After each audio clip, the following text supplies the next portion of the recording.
lodged in jail.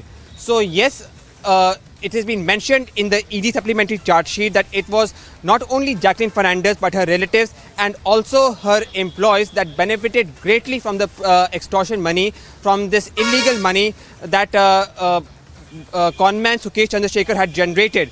So she has been already named as the main accused by the Enforcement Directorate. She has been grilled very intensively, by the Economic Offences Wing of Delhi Police, who have also told us that yes, her role in this extortion money is being examined very intensely, very comprehensively. So yes, as of now, she may have got the temporary relief from the Delhi Patiala House Court today, but the troubles are not far from over for the Bollywood starlet, and we are expected to see a lot more of Jacqueline Fernandez in this 200 crore extortion case. Back to you in the studio. Right. Piyush, many thanks for joining us there and for giving us that latest update in the Jacqueline Fernandez case. Jacqueline Fernandez in court, as we showed you in those visuals, in the Patiala House Court, leaving the court premises. She has been granted temporary relief by the court, as Piyush Ori, our correspondent, tells us. Many thanks, Piyush, for joining us there. Moving on now to other news stories. The Congress's top leadership is highly miffed with Ashok Gehlot. Sources suggest that Ashok Gehlot is unlikely to get support for the post of party president now. The Congress Legislative Party meeting will not be held till the 19th of October. This is with reference to Rajasthan. Now the meeting will be held after the results of the Congress president's election are known. MLAs will be going to Delhi after October 19th. All MLAs from Rajasthan will meet Sonia Gandhi in Delhi.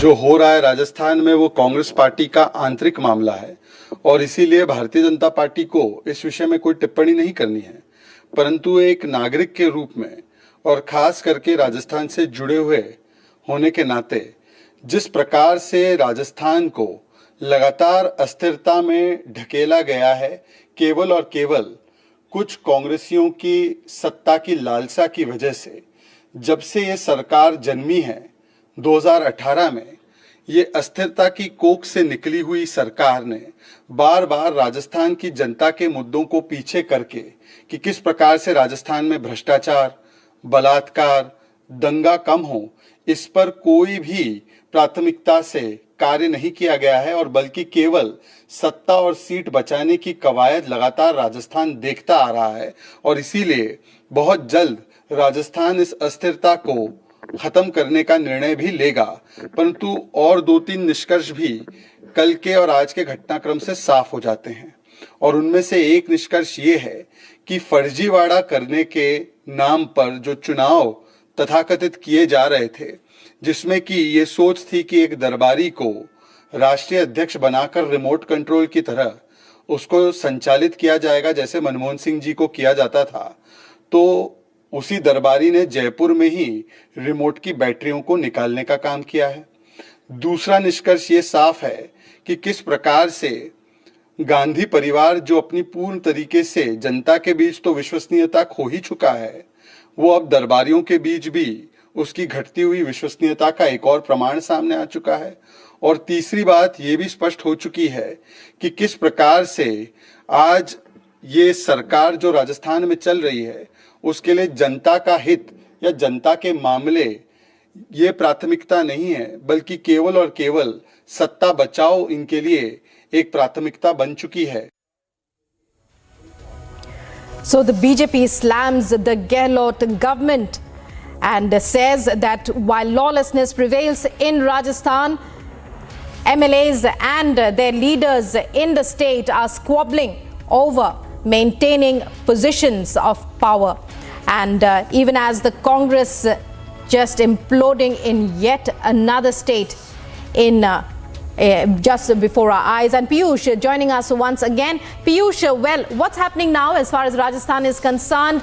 The Vadra Congress imploding in another state. We were hearing that, well, Ajay Makin, we were listening to him and he was saying that he has come with clear directions from the High Command. So tell us what's happening now, the latest picture as you see it. So, you rightly mentioned the word implosion. And if I may add another word to it, it is chaos. Rajasthan is a very important state for Congress party because it is only one of the two states where Congress party right now is at the helm of power, the other being Chhattisgarh.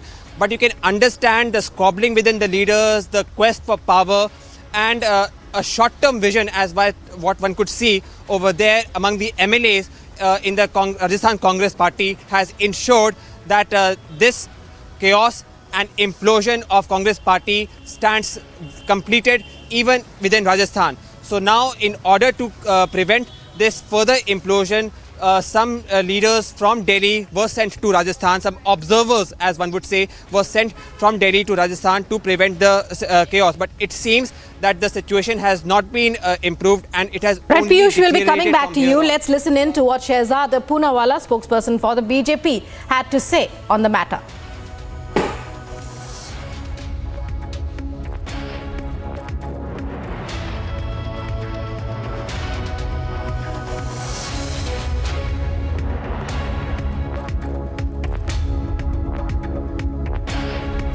हम तहे दिल से ईमानदारी से समर्थन करते हैं कि हमारा नैतिक जिम्मेदारी है कांग्रेस पार्टी की इज्जत बचाना।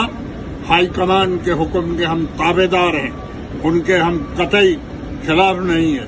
हमारी स्टेट में काबिल आदमी एमपी के लायक भी बैठे थे, लेकिन बाहर से एमपी आए, हमने किसी एमएलए ने नाराजगी जाहिर नहीं की, दिल से वोट देके उनको दिल्ली भेज दिए।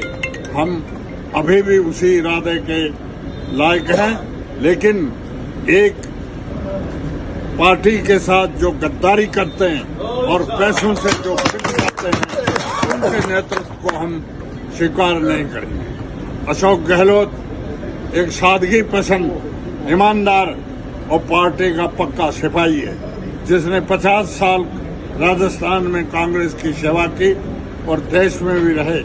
अशोक गहलोत को राष्ट्रीय अध्यक्ष बनाया जा रहा है, उनका हम स्वागत करते हैं, लेकिन राष्ट्रीय अध्यक्ष बनने के बाद में राजस्थान के सीएम का कोई फैसला लिया जाए, पहले एक लाइन के कोई प्रस्ताव हम स्वीकार नहीं करेंगे।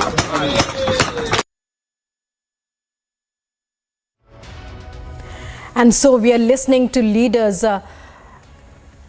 openly speaking out against Sachin Pilot. It had been assumed earlier, it is being assumed that he is to be Sachin Pilot will be succeeding as the Chief Minister if Gehlot is elected as the party president. But Piyush, to tell us, to throw more light on what's really happening there, Ajay Maken arriving in Jaipur, we believe, with clear directions that he has narrated to the press.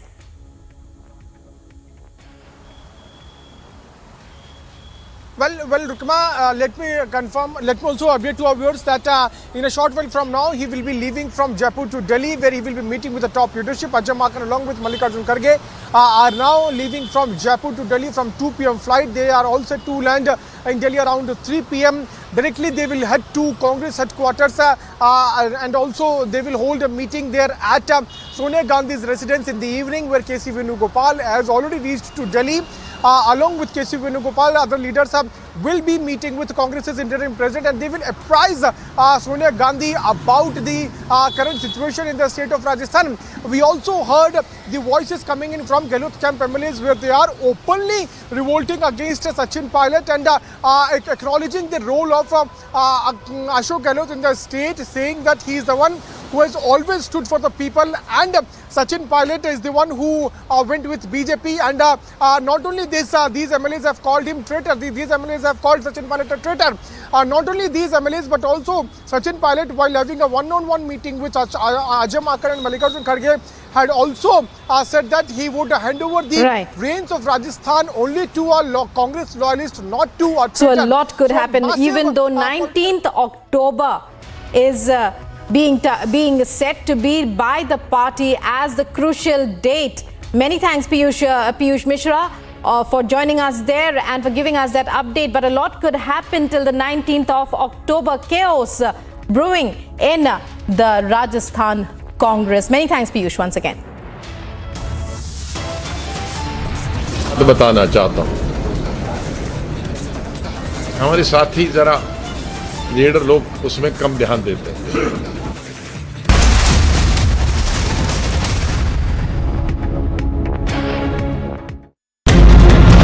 A PFI activist being caught red-handed with 2-3 bottles of petrol bombs. Massive protests are erupting in Chennai against the arrest of PFI leaders. The PFI is definitely showing its colors. We have reported 4 incidents of violence here in Kerala.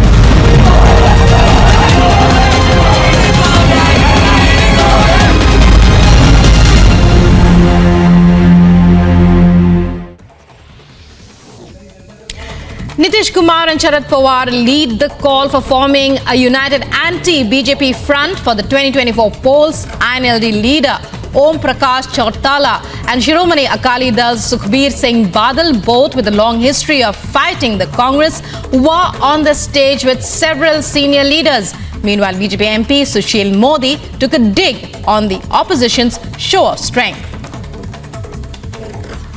Rally को आयोजित करने वाले ओम प्रकाश चौटाला वह व्यक्ति हैं जो भ्रष्टाचार के मामले में 10 साल की सजा काटकर जेल से निकले हैं और एक अन्य मामले में फिर जेल जाने वाले हैं.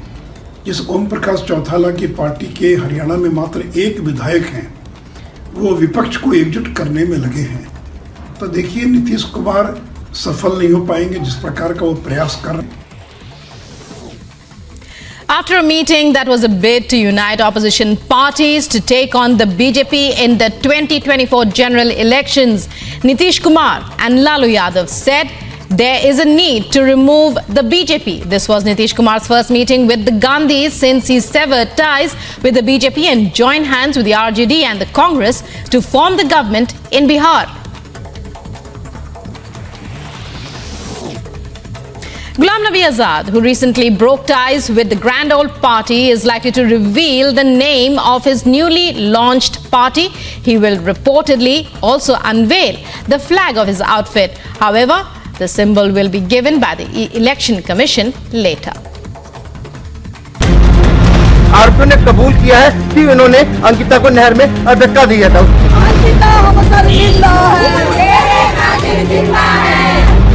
Samaj and VHP workers are here demanding strict action against those who have attacked.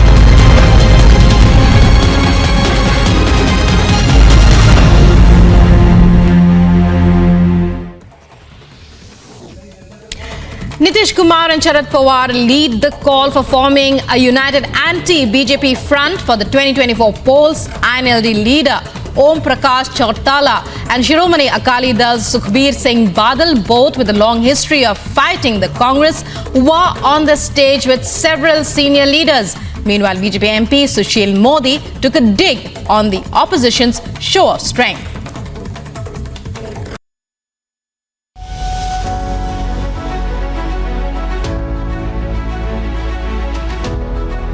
When you are journeying through life, you realize pretty quickly there are things you can do and there are things that are off limits. Yes, D, not for the saint-hearted.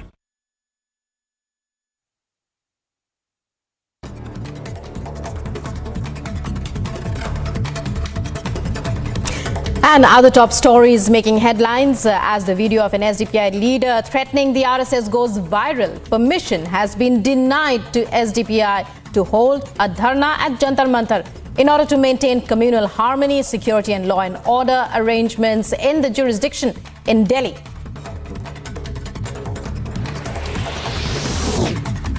At least 15 leaders of the PFI arrested by the Bengaluru police. DCP of Bengaluru police states they made the arrest upon receiving information that the suspects were involved in anti-national activities. Further states that while 2 people were arrested in Bengaluru, 12 were detained from other districts of Karnataka and 1 arrested from Delhi. One person linked to PFI arrested in Lucknow with incriminating evidence, electronic gadgets and incriminating literature related to the PFI and ISIS found in with the arrested suspect. The arrest has further been made under UAPA Act by Special Task Force of the Uttar Pradesh Police. At least 100 MLAs reported to be close to Rajasthan Chief Minister Ashok Gehlot expected to resign over their alleged disagreement over Sachin Pilot becoming the next Chief Minister of the state.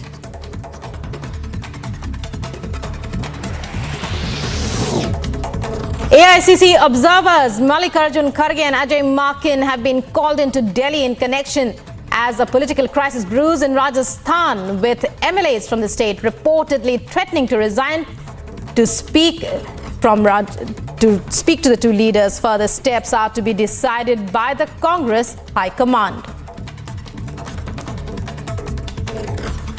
जो विधायक नहीं आए उनको हम लोग लगातार हम कह रहे थे कि हम 1 to 1 सब लोगों की बात सुनने के लिए यहाँ पर आए हैं। तो कोई भी बात हो आप हमें कहें, खरगे जी और मैं हम अलग से बैठ करके 1 to 1 सबकी बात सुनेंगे और कोई फैसला नहीं हो रहा है। जो आप बात कहेंगे वो बात हम दिल्ली जाकर के बताएंगे और कांग्रेस अध्यक्षा सबकी बात सुनने के बाद 1 to 1 हर एक से बात करने के निर्देश हमारे पास में है। लिहाजा उसके बाद में शांति धारीवाल जी, डॉक्टर जोशी और प्रताप काचरियावास, ये तीनों विधायक उनके नुमाइंदे के तौर के ऊपर हमारे पास में आए और उन्होंने 3 शर्तें रखी। Jacqueline Fernandez granted interim bail in connection with the 200 crore rupees money laundering case involving conman Sukesh, pursued by the Enforcement Directorate.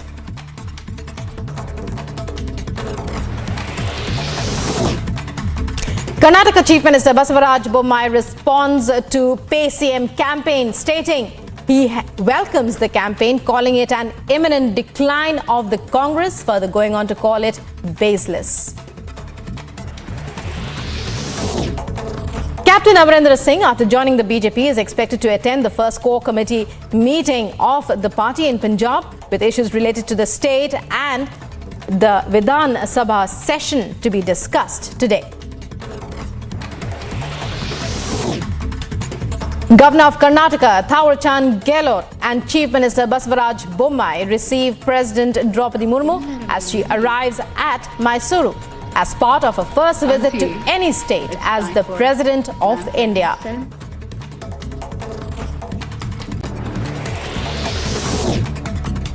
Senior advocate Mukul Rohatgi declines to return as India's Attorney General after having initially accepted the offer following KK Venugopal's resignation.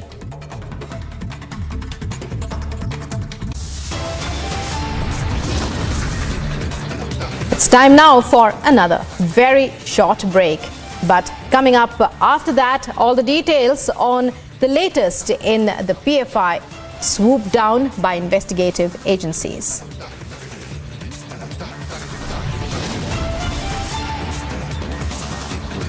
Also coming up, calls for justice for Ankita Bhandari. Massive anger over the 19-year-old's murder. India demands justice for her.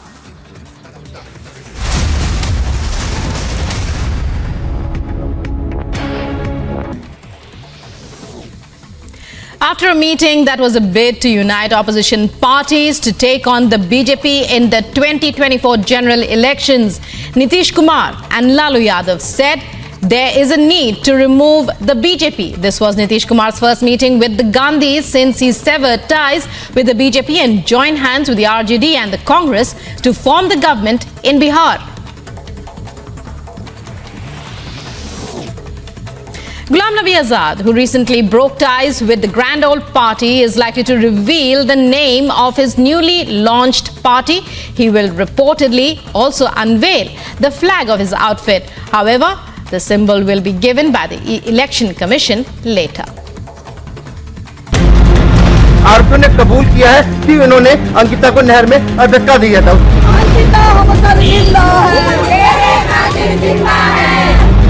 Samaj and VHP workers are here demanding strict action against those who have attacked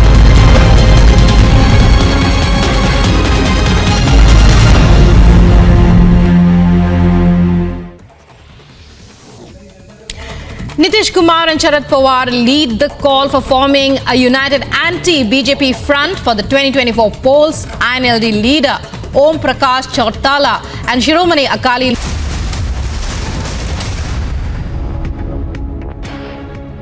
A major fire was reported in the world's greatest food produce market, with the blaze witnessed at a warehouse on the spot. No injuries have been reported as a result of the fire, as the flames were dealt with by firefighters. Here's more.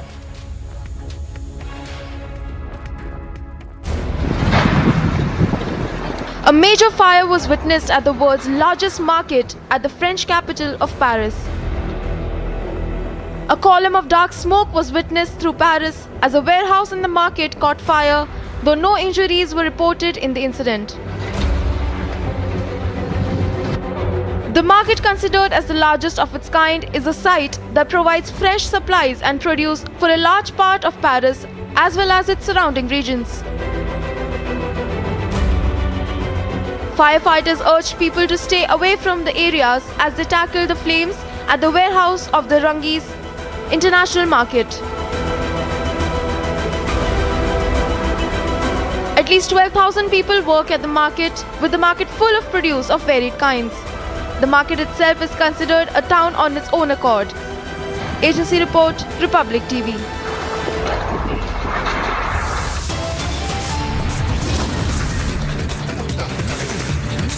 And it's time now for another very short break. But coming up after that, mega recovery in Kupwara in Jammu and Kashmir. All the details here on Republic. Stay with us.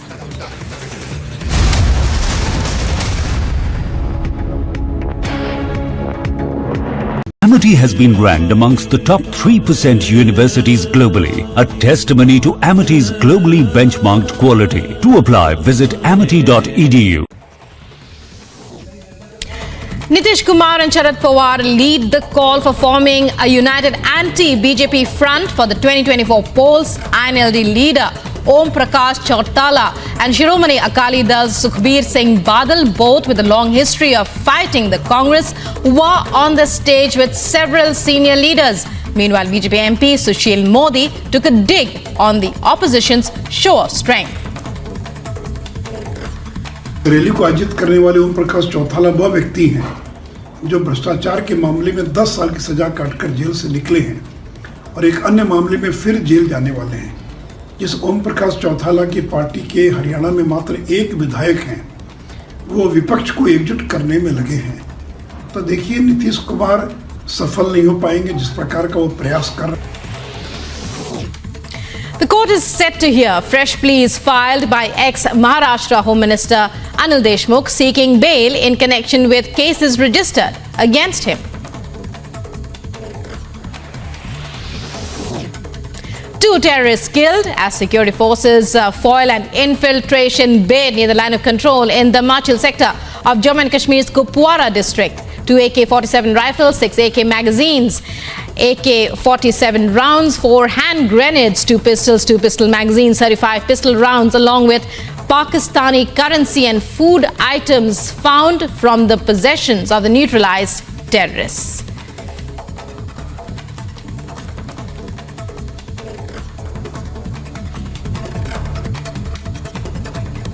And the top stories of this hour that we are covering. President Draupadi Murmu to embark on a 2-day visit to Karnataka today.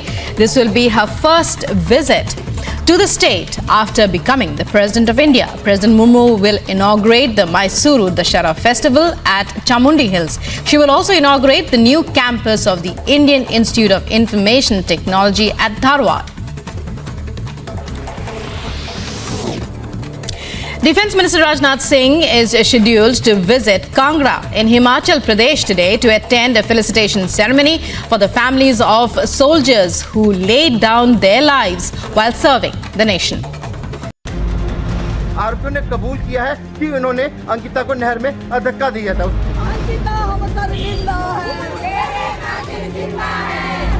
संत समाज and VHP workers are here demanding strict action against those who have attacked.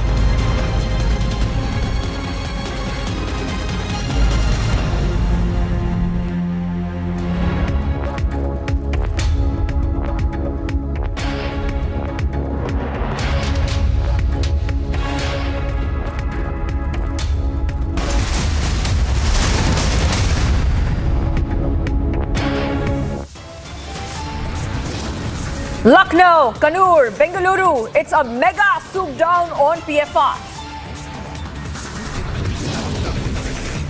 Days after Operation Octopus, PFI issues can handle RSS workers in 10 seconds. Warning. Raids on PFI and arrest of leaders continue. Is a ban on the radical group next? Congress implodes further as Gehlot tries to stall pilot. Sources suggest he is set to be dumped by Vadra Gandhis now.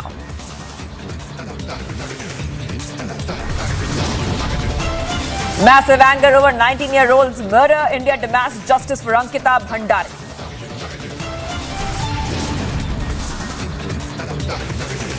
In the dock for 200 crore scam, Jacqueline Fernandez gets interim bail.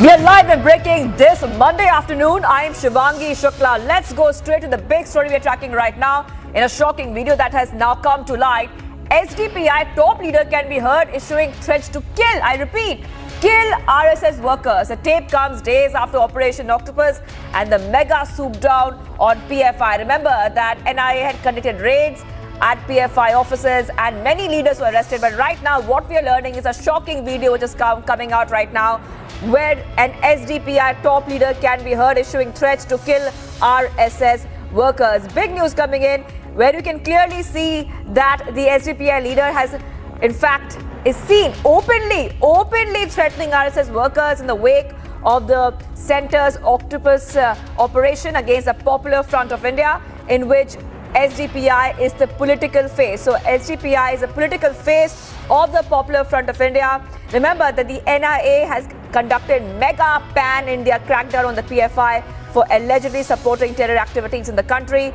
Back-to-back incidents of attack on the activists and their properties being targeted were reported. Big news coming in right now, viewers. Several incidents have come to light from different areas like Madurai and Kanyakumari, where unidentified miscreants hurled such substances at workers' residences and offices. Let's have a look at all the reactions coming in on this big story.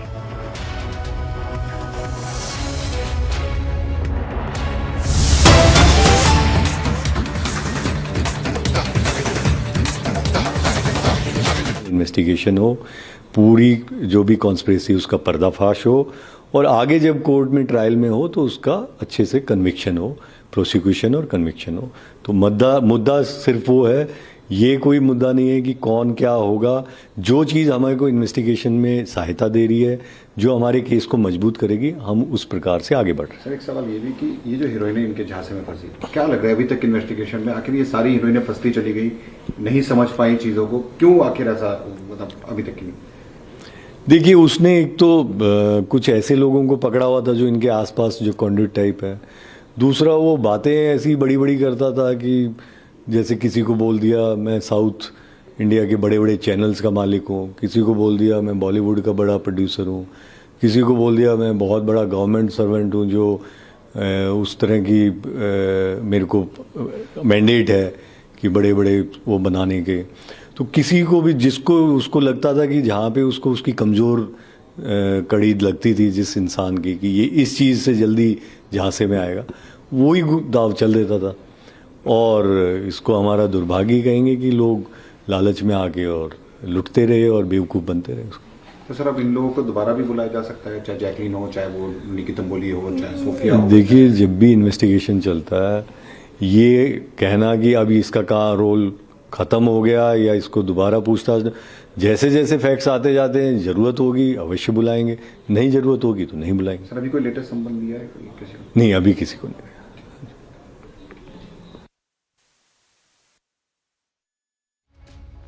All right, we are hearing Ravindra Jadhav, special CP crime on investigation in the money laundering case. Just a short while back, viewers remember, Delhi court has granted interim bail to Jacqueline Fernandez in the 200 crore money laundering case. And this is coming after the investigation continues in the 200 crore scam in connection with conman Sukesh Chandrasekhar. Now, the special judge Shailendra Malik has granted Fernandez a relief on a personal bond of rupees 50,000 and posted the matter for further hearing on October 22nd. Remember that Fernandez was summoned by the ED many times over the past few days in connection with the investigation and has been named as an accused for the first time in the supplementary charge sheet. ED's earlier charge sheet and a supplementary charge sheet did not mention her as an accused.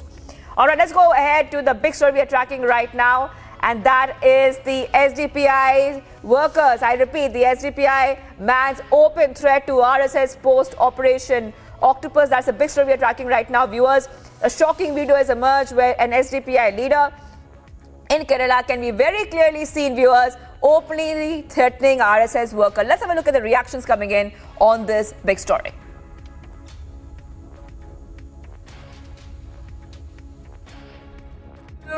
ആളുകളെ മുന്നിൽ നിർത്തി നിങ്ങൾ കളിക്കുന്നത് ഞങ്ങൾക്കറിയാം. നിങ്ങളുടെ പുരാണങ്ങളിൽ ശകുനിയെ മുന്നിൽ നിർത്തി കളിച്ച ചില സംഭവങ്ങൾ ഞങ്ങൾ കേട്ടിട്ടുണ്ട്.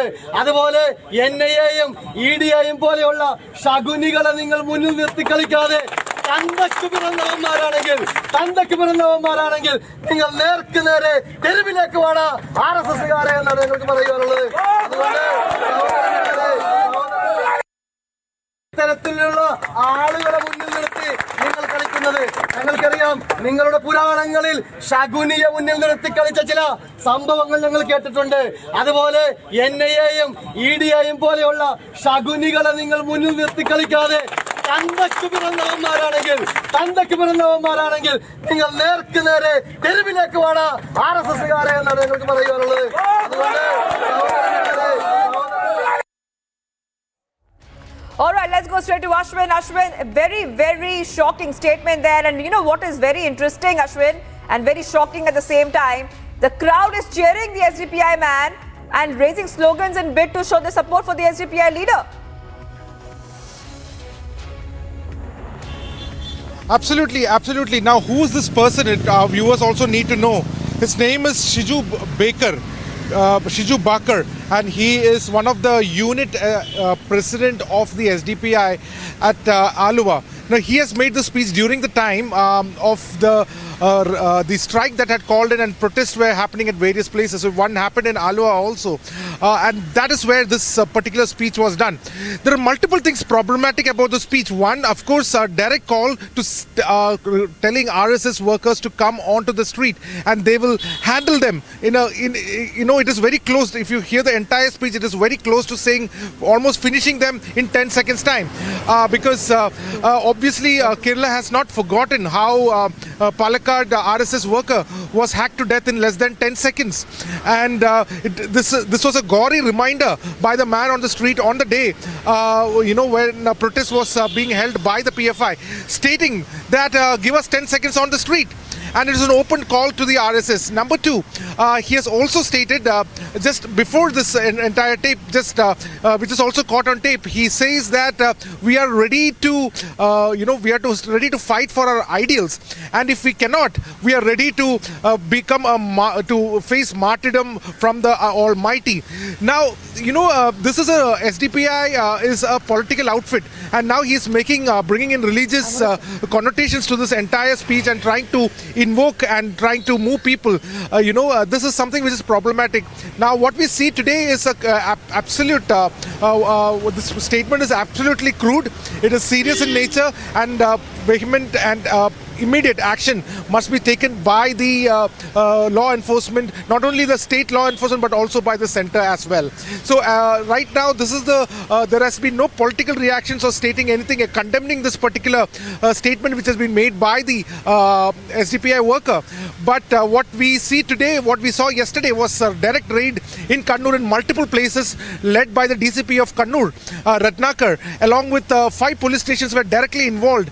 And one shocking aspect that has come forward is that an Akshaya Kendra, which is a service provider to enable all the government services to common man, that particular place has been raided, which essentially means if there is any chance of leaking out of personal data of people, then if somebody like a PFI gets hold of direct access, the license to check into all these data, it will be problematic. So what we see over here is that Kerala government is acting slow. Definitely, once the High Court has come out hard against it, Kerala government, their law enforcement is definitely working on its part. More raids are expected today. All the shopkeepers who were raided, they will be called to the police station today also in Kannur in various police stations, and questions will be taken up as well. Back to you.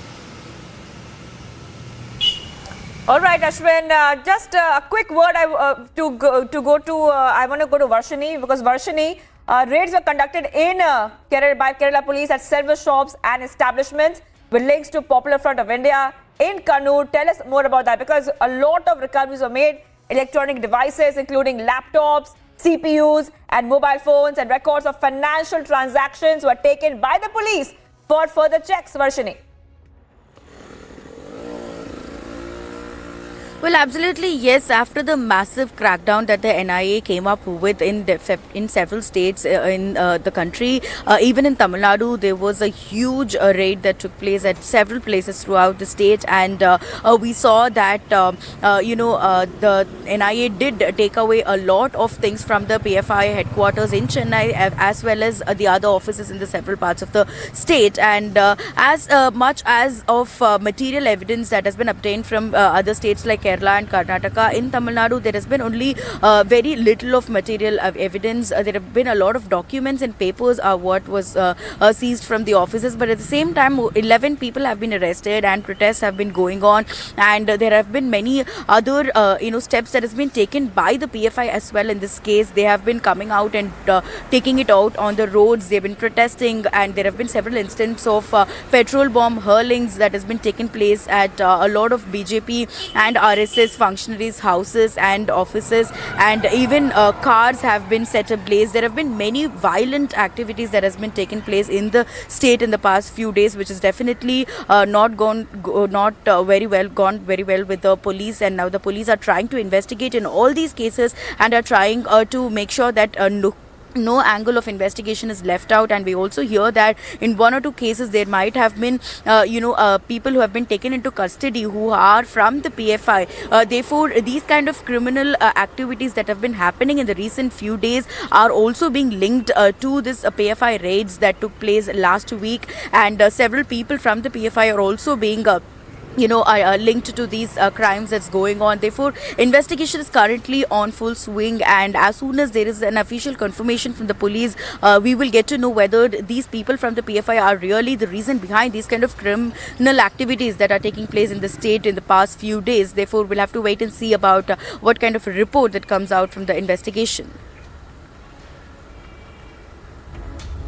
Right, Varshini. It's very important to note also, because Varshini was covering those protests as well. The PFI is remaining defiant. They have held protests in Chennai, and they have condemned the raids, and they're calling them unjust arrests by the NIA and ED against its leaders. That's what the PFI is saying. But raids have also been conducted in various parts as well. We're talking about Bengaluru. A mega crackdown in Bengaluru. 15 PFI leaders were arrested in Bengaluru, and laptops, pen drives, mobile phones and other electronic gadgets were seized from them.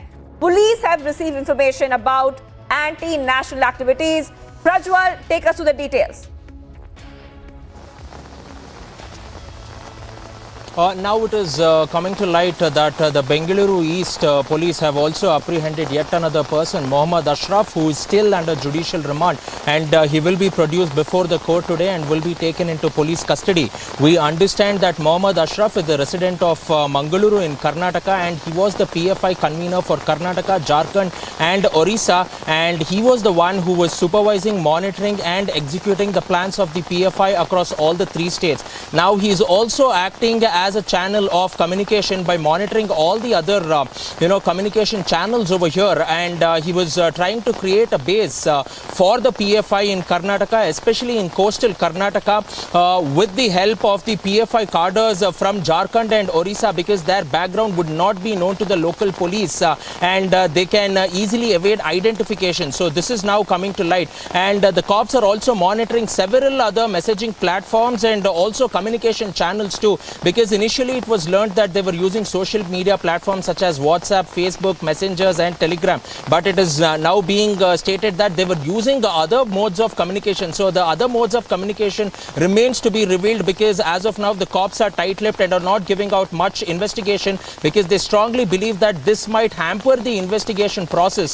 So they're not divulging anything else. But the key remains here is that Mohammad Ashraf, who has now been taken into custody, is one of the key accused over here, and the National Investigation Agency too had him under radar since 2019. That is, for the past 3 years he was under the NIA's radar, and finally, based on a tip-off from the NIA, the Bengaluru cops acted upon him, and then they informed their Delhi counterparts, because Mohammad Ashraf was not arrested in Karnataka. He was taken into custody from Delhi, and from Delhi he was brought back to Karnataka. And now more and more information coming in. It is also being stated that there were several documents, hard drives, pen drives, dongles, laptops which were seized from Ashraf's residence too. And apart from this, 14 other people have also been detained by the Karnataka cops, and they will be taken out for a spot inquest to their respective districts, because 2 out of the 14 who have been arrested by the cops, 2 of them are from Bengaluru, but 12 of them are from Dakshina Kannada, Mangaluru, Kalburgi, Koppal, Davangere and Mysuru, and they will be taken for spot inquest as to where all they had been in the past 3 years. And later after that there will be a press release shortly by the Bengaluru police. Over to you, Shivangi. Right. Well, Prajwal, thank you for joining us, but I just want to go across to Aneri. All our reporters are there and they're getting us all the updates, viewers. We have Aneri from Hyderabad, we have Shiva from Thiruvananthapuram, we have Bengaluru, Prajwal, and we have Varshini from Chennai. They have covered every angle of the PFI raids. Just a short question and answer from Aneri before we move on to the other big story we are tracking right now. Aneri, we saw NIA raids in Telangana as well, and we saw that multiple PFI offices were sealed. Take us to the details we're getting there from Hyderabad. That's right, Shivangi. We have been seeing how there were massive raids which were conducted by the NIA and Enforcement Directorate officials in Telangana and also in Andhra Pradesh. Not to forget, there were people who were arrested back then 10 days ago when there were raids in connection with the PFI case. And later, we also see that there were 5 people who were taken in custody by the NIA officials on the last week raids which were taken up.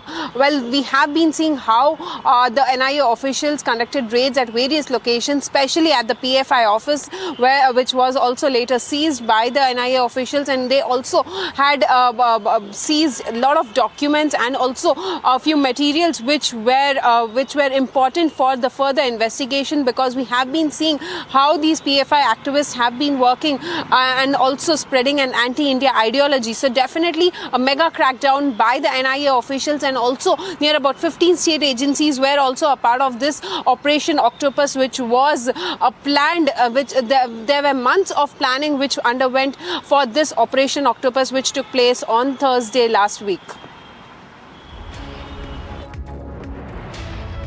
All right, viewers, this is the big story we're tracking right now from South, and all our reporters have got you the latest updates on the NIA raids against PFI and all the recoveries which have been made from the PFI leaders, and also the big story from Kerala where the SDPI man can be seen attacking an RSS worker. Let's move on to the other big story we are tracking. It's a big political story, viewers. Now this story is now coming in from Rajasthan. Now what we are learning, viewers, right now, and this is a big political story that everybody has their eye on, because we are expecting to see some fast movement in this story. According to sources, Gehlot camp MLAs will do a show of strength. All Gehlot camp MLAs likely to move to Delhi in a day or two. Show of strength in front of top leadership. Big news coming in, viewers, right now. Remember, In an exclusive scoop, Republic TV has also learned that Congress High Command is also highly miffed with Rajasthan CM Ashok Gehlot. A day before, yesterday night, we saw high drama where over 90 Gehlot camp loyalists skipped the Congress legislator party meeting and submitted their resignation to Assembly Speaker C.P. Joshi in protest against the possible move to elevate Sachin Pilot as the CM. Let's have a look at all the reactions coming in on this big developing political story. उसका हम तहे दिल से ईमानदारी से समर्थन करते हैं कि हमारा नैतिक जिम्मेदारी है कांग्रेस पार्टी की इज्जत बचाना। हाईकमान के हुक्म के हम ताबेदार हैं, उनके हम कतई खिलाफ नहीं है। हमारी स्टेट में काबिल आदमी एमपी के लायक भी बैठे थे, लेकिन बाहर से एमपी आए, हमने किसी एमएलए ने नाराजगी जाहिर नहीं की, दिल से वोट देके उनको दिल्ली भेज दिए। हम अभी भी उसी इरादे के लायक हैं, लेकिन एक पार्टी के साथ जो गद्दारी करते हैं और पैसों से जो बिक जाते हैं, उनके नेतृत्व को हम स्वीकार नहीं करेंगे। अशोक गहलोत एक सादगी पसंद, ईमानदार और पार्टी का पक्का सिपाही है, जिसने 50 साल राजस्थान में कांग्रेस की सेवा की और देश में भी रहे। अशोक गहलोत को राष्ट्रीय अध्यक्ष बनाया जा रहा है, उनका हम स्वागत करते हैं, लेकिन राष्ट्रीय अध्यक्ष बनने के बाद में राजस्थान के सीएम का कोई फैसला लिया जाए, पहले एक लाइन के कोई प्रस्ताव हम स्वीकार नहीं करेंगे। जो विधायक नहीं आए उनको हम लोग लगातार हम कह रहे थे कि हम 1 to 1 सब लोगों की बात सुनने के लिए यहाँ पर आए हैं, तो कोई भी बात हो आप हमें कहें। खरगे जी और मैं हम अलग से बैठ करके 1 to 1 सबकी बात सुनेंगे और कोई फैसला नहीं हो रहा है।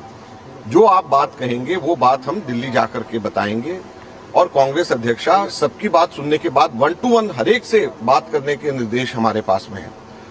लिहाजा उसके बाद में शांति धारीवाल जी, डॉक्टर जोशी और प्रताप काचरियावास, ये तीनों विधायक उनके नुमाइंदे के तौर के ऊपर हमारे पास में आए और उन्होंने 3 शर्तें रखी। सबसे पहले तो उन्होंने कहा कि बेशक आप अगर रेजोल्यूशन पास करना है कांग्रेस अध्यक्ष के ऊपर छोड़ने का, तो बेशक रेजोल्यूशन पास करें, लेकिन उसके अंदर फैसला उसका 19 अक्टूबर के बाद में होना चाहिए।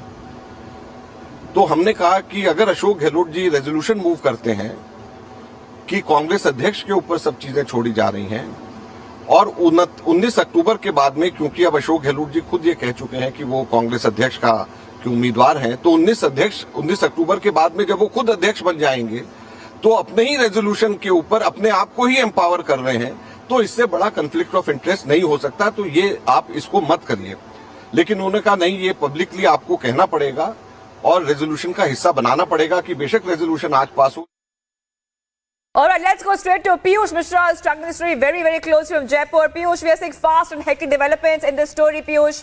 From yesterday to today, we are seeing fast movements. What we're learning right now, Piyush, is that the Gehlot camp MLAs will do a show of strength. When can we expect this move by the Gehlot camp?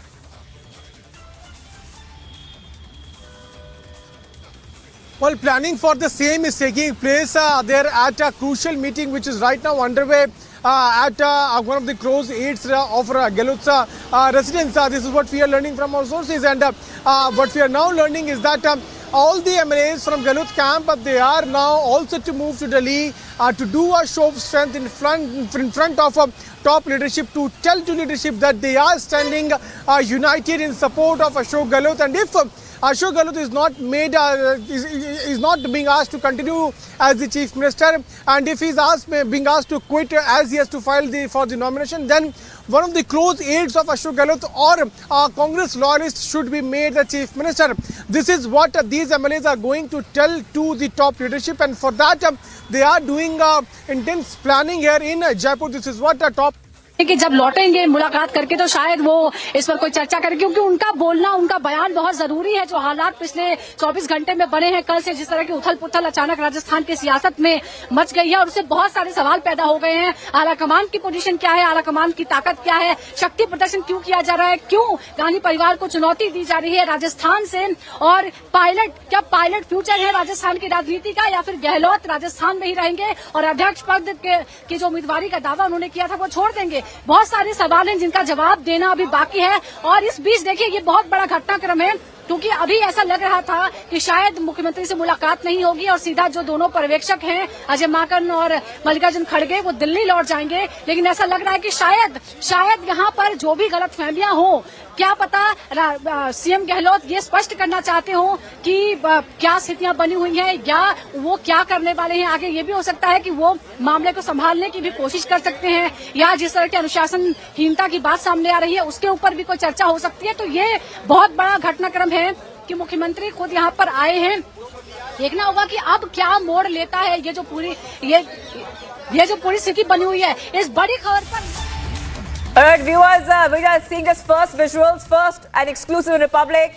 Visuals of Gehlot meeting the Congress leaders in Jaipur. That's what you're seeing there on your screen, where Gehlot is arriving at a key meet venue. Remember that multiple updates are coming there from Rajasthan.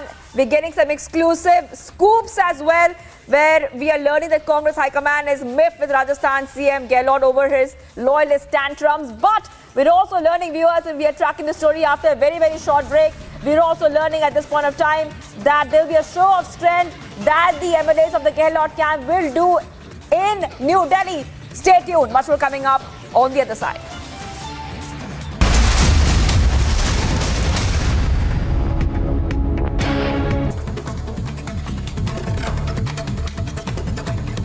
And the top stories of this hour that we are covering: President Draupadi Murmu to embark on a 2-day visit to Karnataka today. This will be her first visit to the state after becoming the President of India. President Murmu will inaugurate the Mysuru Dashara festival at Chamundi Hills. She will also inaugurate the new campus of the Indian Institute of Information Technology at Dharwad. Defence Minister Rajnath Singh is scheduled to visit Kangra in Himachal Pradesh today to attend a felicitation ceremony for the families of soldiers who laid down their lives while serving the nation. Congress infighting in Rajasthan explodes as the Gehlot camp reportedly plans mass resignation. The Congress High Command has summoned Gehlot and Sachin Pilot to Delhi. So far, 932 MLAs have threatened to resign if a Pilot is made the Chief Minister of Rajasthan. तो मैं पहले कह चुका हूँ, हमारी तरफ से यही नाम है कि अशोक गहलोत को मुख्यमंत्री रहना चाहिए। जब परिवर्तन की बात आती है तो सबके अपने अपने विचार होते हैं, सब बातें रखी जाती है, चर्चा होती है और उसके बाद में कोई सही निर्णय तक पहुँचते हैं। A PFI activist being caught red-handed with 2-3 bottles of petrol bombs.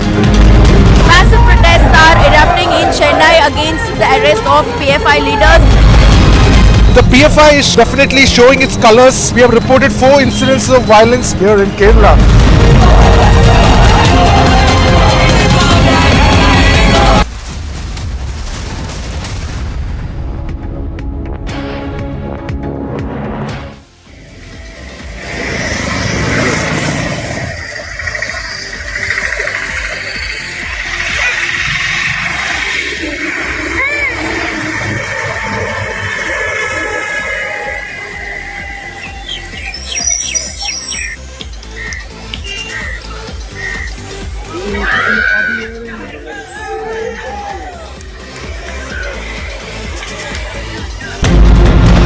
A PFI activist being caught red-handed with 2-3 bottles of petrol bombs. Massive protests are erupting in Chennai against the arrest of PFI leaders. The PFI is definitely showing its colors. We have reported 4 incidents of violence here in Kerala.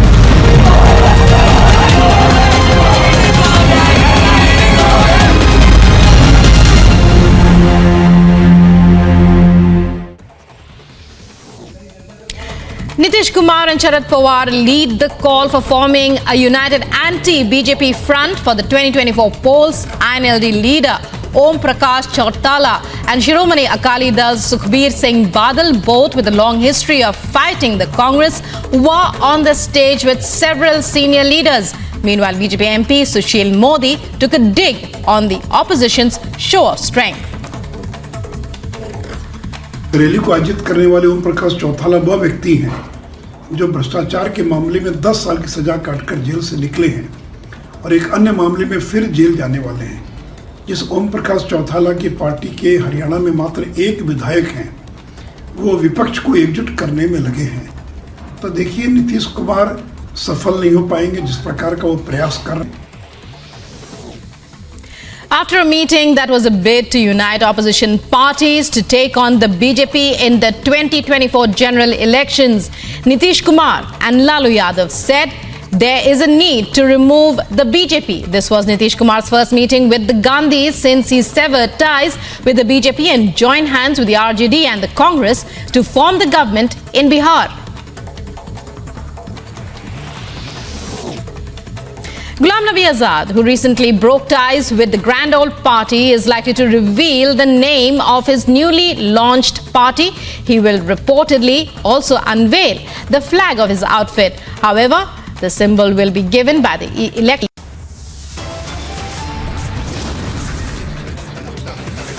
Top headlines at 1:30. Lucknow, Kannur, Bengaluru. It's a mega swoop down on the PFI. Days after Operation Octopus, PFI issues can handle RSS workers in 10 seconds warning.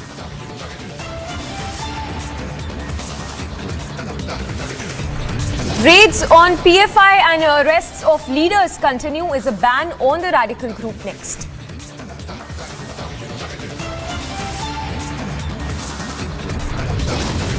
Congress implodes further as Gehlot tries to stall pilots. Sources suggest that he is all set to be dumped by Vadra Gandhis now. Massive anger over 19-year-old's murder case. India demands justice for Ankita Bhandari.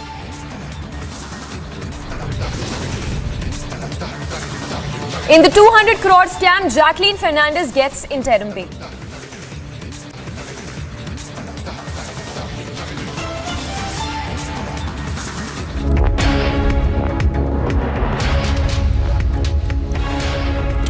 Thanks for tuning in this Monday afternoon. We are live and breaking. I'm Samiksha Srivastava. Lots lined up for you in this edition. Straight up, starting with breaking news coming in from Tamil Nadu.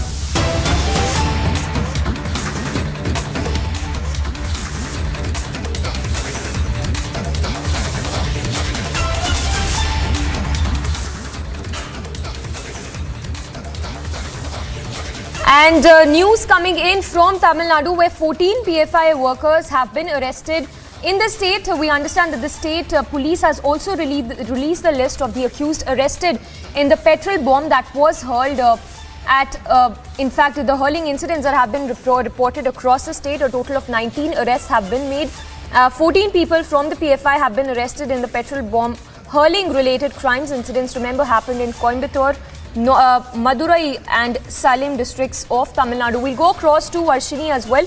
But remember, visuals that have also surfaced of the petrol bombs that were hurled at several places by the miscreants. And we understand that 14 PFI workers have been arrested in connection with these crimes that have been reported in Tamil Nadu.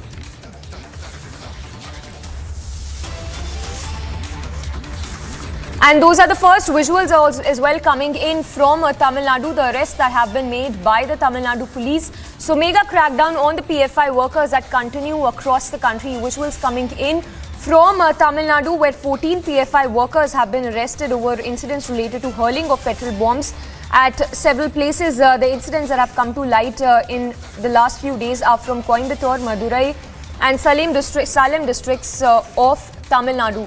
So more PFI arrests that have happened now. Of course, this comes days after the mega NI and ED raids that were conducted across the country to crack down on the PFI as part of Operation Octopus.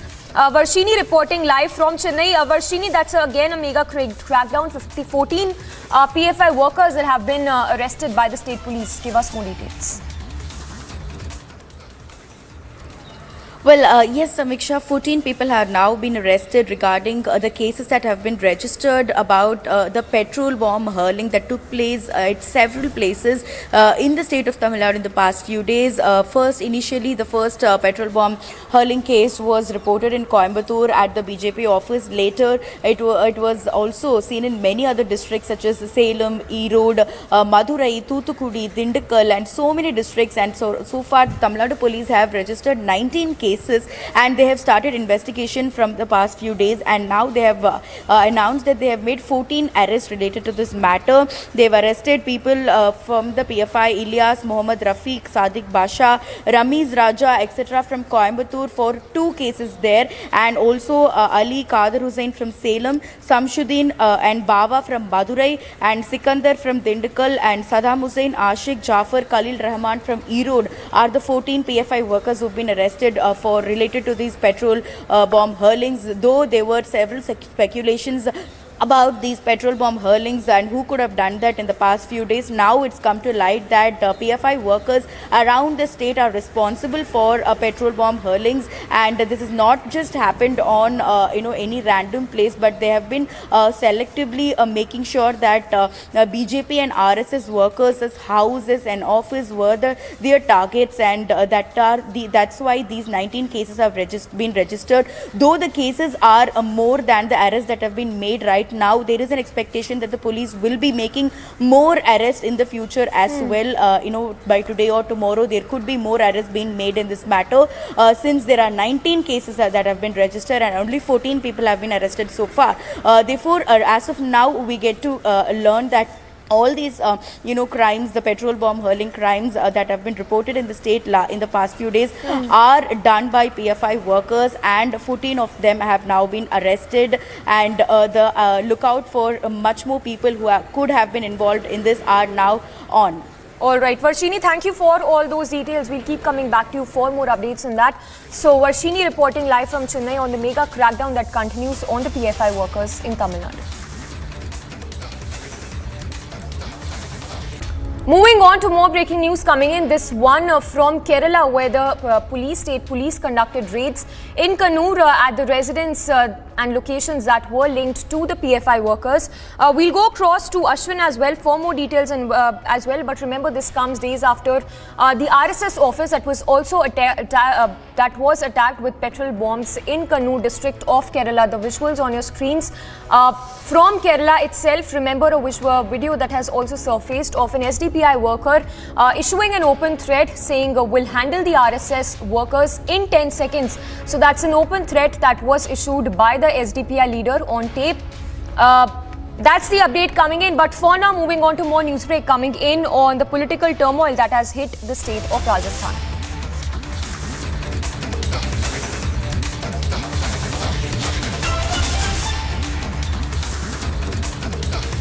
And that's a big news break coming in this hour. Gehlot may not fight for the top post when we talk about the Congress presidential elections, and that he is in all likelihood is likely to remain as a chief minister of Rajasthan. So that's a big update coming in as the Gehlot versus pilot face-off escalates. Gehlot, a big news break coming in. Sources telling Republic that Gehlot may remain the chief minister of Rajasthan. That's the news break coming in this hour. So complete pandemonium that has rocked the state of Rajasthan as we speak. We'll go across to Piyush as well, who's reporting live from Rajasthan. Remember, just a short while back, Ashok Gehlot also met the top leaders of Congress at a Jaipur hotel. Those are the visuals on your screens of Ashok Gehlot arriving at the Jaipur hotel to meet the Congress leaders. But the big news break this hour, sources telling Republic that Gehlot may choose to remain chief minister. This, of course, amid the widening dissent among the party and the top brass of the Congress definitely not happy over the face-off that is escalating within the Congress in Rajasthan. So sources suggesting that Gehlot in all likelihood will remain the chief minister of Rajasthan and that he may not compete for the Congress presidential polls. Remember, there are several updates that are just coming in. Latest what we understand is that Gehlot also met the top leaders of Congress at a Jaipur hotel. And sources also suggesting that earlier the Congress top brass had summoned Ashok Gehlot as well as Sachin Pilot to the national capital. Piyush Mishra reporting live from Jaipur. Piyush, that's a big news break coming in this hour that Gehlot may not contend for the Congress presidential polls. Well, that's a big development which we are right now getting, is that Ashok Gehlot unlikely to contest the presidential polls, and this is coming at a time when there is a massive controversy erupting in the state of Rajasthan between both the camps of Congress party, Ashok Gehlot's camp and Sachin Pilot camp. Yesterday, a massive drama had unfolded in the state. Now, what we are learning is that after meeting with Ajay Makar and Mallikarjun Kharge, Ashok Gehlot has decided that he is unlikely to contest the presidential polls of the veteran party. He is likely to remain at the top post of the Rajasthan government. He is likely to be the chief minister here in the state, and that is why this decision has now been taken by the Ashok Gehlot. He is right now there at the Marriott Hotel, where there are MLAs, where there are top leaders of the Congress party who are present. As we are speaking, Ashok Gehlot along with other leaders are holding a meet also there at Marriott Hotel. Sources are now confirming to the public that Ashok Gehlot is unlikely to contest the presidential polls. On the other side, he is going to do a show of strength in national capital. All his MLAs are likely to move to Delhi today itself, or if not today, by tomorrow they will be moving to Delhi to tell to top leadership that they want Ashok Gehlot to continue as the chief minister. So big political development taking place in the state of Rajasthan. Yesterday there was a buzz that there could be a change of guard in the state. Now what we are hearing that Ashok Gehlot unlikely to contest. वैसे जाए बाढ़ में विधायक हो गए थे इकट्ठे वहाँ, विधायकों ने कहा साहब जो भी बात हो सबके सामने हो। धारीवाल जी को बहुत नाराजगी से उन्होंने कहा आप संसदीय कार्य मंत्री हैं, हमारी बात नहीं सुनेंगे, आप तो बड़ी बड़ी बातें करते थे। वहाँ क्यों मीटिंग में वहाँ जब सरकार गिर रही थी तो बचाने में धारीवाल जी मंच पे बैठ के भाषण देते थे रोज, संसदीय कार्य मंत्री के नाते। जो अगवा होगा ना उसको भजन भी सुनाएंगे एमएलए। एमएलए को मुख्यमंत्री कुछ भी कह सकता है, पार्टी नेतृत्व तो कह सकता है भीड़ ले आओ, लड़ो, सड़कों पर संघर्ष करो, जेल जाओ। एमएलए अपने पार्टी नेतृत्व से कुछ नहीं कह सकता। ऐसा कभी होता है? हमारा हक है भाई, हमारे एमएलए ने कोई अपनी डिमांड उठाई तो सुनो समझो, नहीं हो सकती तो वो बता दो, जो हो सकती है वो यस कर दो। इतना सा मामला है। इस वक्त लड़ना है, मरना है तो बीजेपी के खिलाफ, बीजेपी के जुल्म के खिलाफ हर एक घंटे में 4 लोग आत्महत्या कर रहे हैं, महंगाई, गरीबी और बेरोजगारी। माकन साहब ने इशारा किया है कि अनुशासन के खिलाफ था। जब सीएलपी 7 बजे थी तो सीएलपी से पहले एक पैरेलल मीटिंग करना अनुशासन के खिलाफ था। अब कहा यह जा रहा है कि 3 लोगों को नोटिस मिलेंगे जिसमें आपका नाम भी जिक्र में। यदि कोई नोटिस आएगा तो हम उनका सम्मान करेंगे, नोटिस का जवाब देंगे। सच्चाई सबके सामने आनी चाहिए। माकन साहब से कल हमारी मुलाकात हुई है और उनको सब पता है कि हम कहां से किसके साथ थे, कहां से चलकर आए, और फिर भी कोई बात है अनुशासनहीनता लगती है तो अनुशासनहीनता का जवाब देंगे, इतना बड़ा इश्यू नहीं है। आपने कल बहुत महत्वपूर्ण बात कही थी कि मुख्यमंत्री अगर चेंज भी करना है तो 102 में से 102 के बाद नहीं। ऐसा राजस्थान के हमारे जो एमएलए हैं वो सब चाहते हैं कि मुख्यमंत्री बने तो उन 102 लोगों में से बने जो पार्टी के साथ खड़े होकर, सोनिया गांधी जी के नेतृत्व में पार्टी के साथ खड़े होकर होटल में बैठे थे जहां पे अजय माकन जी, रणदीप सुरजेवाला जी, वेणुगोपाल जी थे। तो उन्हीं में से किसी एक को मुख्यमंत्री बनाया जाए। एमएलएज का एक जॉइंट प्रस्ताव बना है जो वहां कहा गया है। एक आखिरी सवाल है, हाईकमान चाहता था कि सचिन पायलट मुख्यमंत्री बने। हाईकमान ने अंतिम समय पे सीएलपी की जानकारी आप लोगों को दी, लेकिन जिस तरीके से अशोक गहलोत खेमा कहे या विधायकों की नाराजगी कहें कि हाईकमान के फैसले के विपरीत जो डिसीजन लेना। थोड़ा शॉर्ट करो, बहुत लंबा पूछते हो। सीधी सीधी बात कहो ना। आप ये कह रहे हो कि हाईकमांड ये चाहता था कि सचिन पायलट मुख्यमंत्री बने, गलत बात है।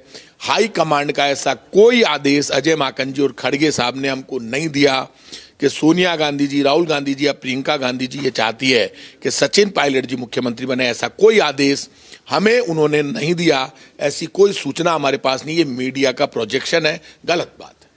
तो यहाँ पे प्रताप सिंह खचरेवास ने कहा है कि ये बनी बनाई बातें हैं, ये मीडिया का अलग अपना रुख है कि सचिन पायलट को लेकर के गहमा गहमी हुई है या सचिन पायलट को सीएम बनाना चाहते थे, इस वजह से बातें हुई हैं। इसलिए अब लगातार जो चीज़ें हैं वो खुद अब प्रताप सिंह खचरेवास साफ कर चुके हैं।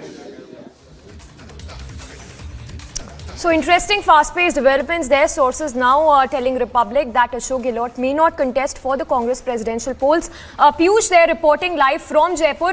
Piyush, the question on everybody's mind is what really pushed Ashok Gehlot to change his mind to not contest really for the presidential polls?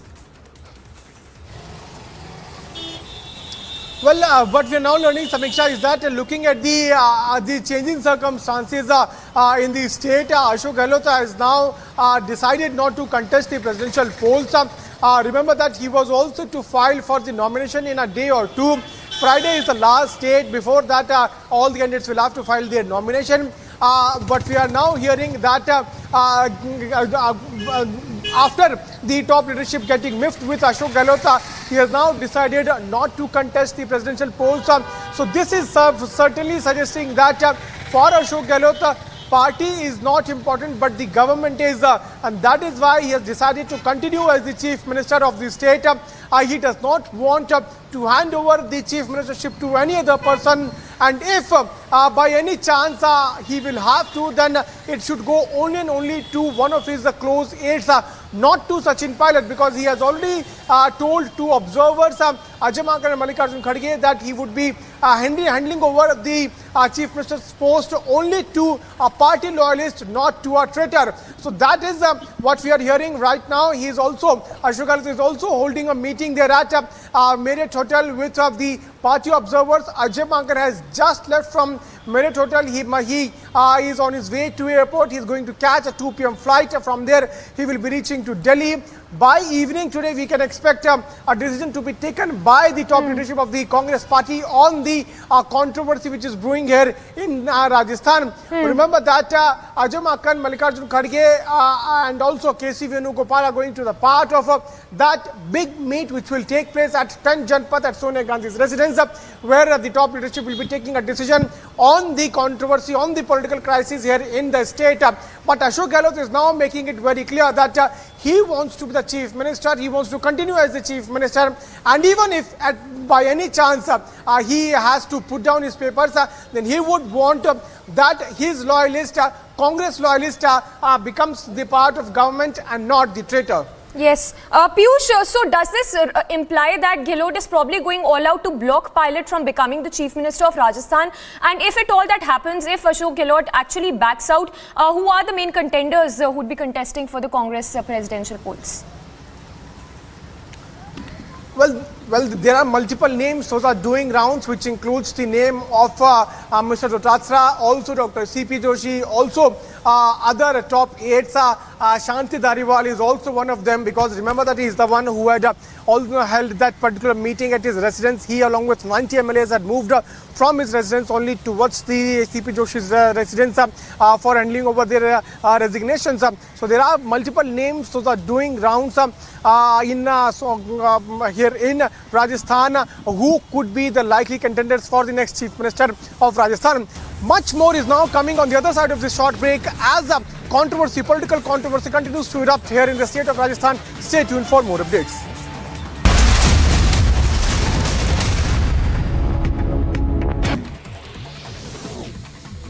After a meeting that was a bid to unite opposition parties to take on the BJP in the 2024 general elections, Nitish Kumar and Lalu Yadav said there is a need to remove the BJP. This was Nitish Kumar's first meeting with the Gandhis since he severed ties with the BJP and joined hands with the RJD and the Congress to form the government in Bihar.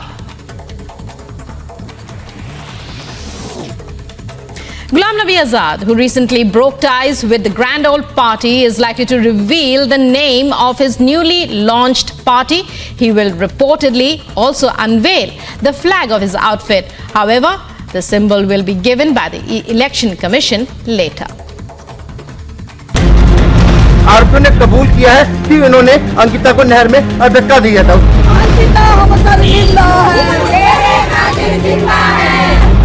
Samaj and VHP workers are here demanding strict action against those who have attacked.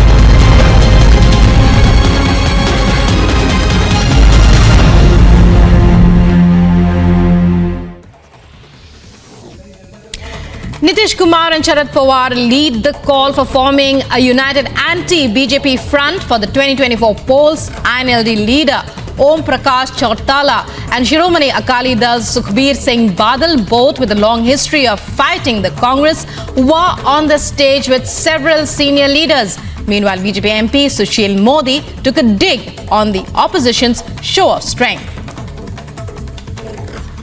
Rally को आयोजित करने वाले ओम प्रकाश चौथाला वह व्यक्ति हैं जो भ्रष्टाचार के मामले में 10 साल की सजा काटकर जेल से निकले हैं और एक अन्य मामले में फिर जेल जाने वाले हैं। जिस ओम प्रकाश चौथाला की पार्टी के हरियाणा में मात्र एक विधायक हैं, वो विपक्ष को एकजुट करने में लगे हैं। तो देखिए, नीतीश कुमार सफल नहीं हो पाएंगे जिस प्रकार का वो प्रयास कर रहे हैं। The court is set to hear fresh pleas filed by ex-Maharashtra Home Minister Anil Deshmukh seeking bail in connection with cases registered against him.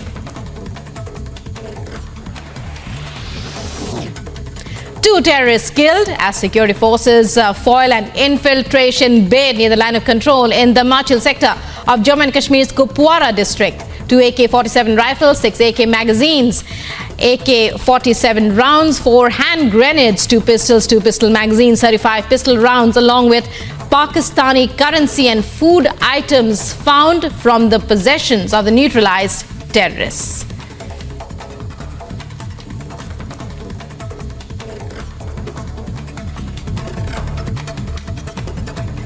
And the top stories of this hour that we are covering: President Draupadi Murmu to embark on a 2-day visit to Karnataka today. This will be her first visit to the state after becoming the President of India. President Murmu will inaugurate the Mysuru Dashara festival at Chamundi Hills. She will also inaugurate the new campus of the Indian Institute of Information Technology at Dharwad. Defence Minister Rajnath Singh is scheduled to visit Kangra in Himachal Pradesh today to attend a felicitation ceremony for the families of soldiers who laid down their lives while serving the nation. Congress infighting in Rajasthan explodes as the Gehlot camp reportedly plans mass resignation. The Congress High Command has summoned Gehlot and Sachin Pilot to Delhi. So far, 932 MLAs have threatened to resign if a Pilot is made the Chief Minister of Rajasthan.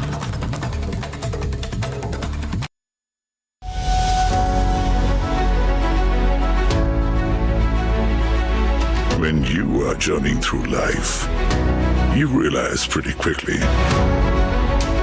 there are things you can do, and there are things that are off limits. Yes, D, not for the faint-hearted.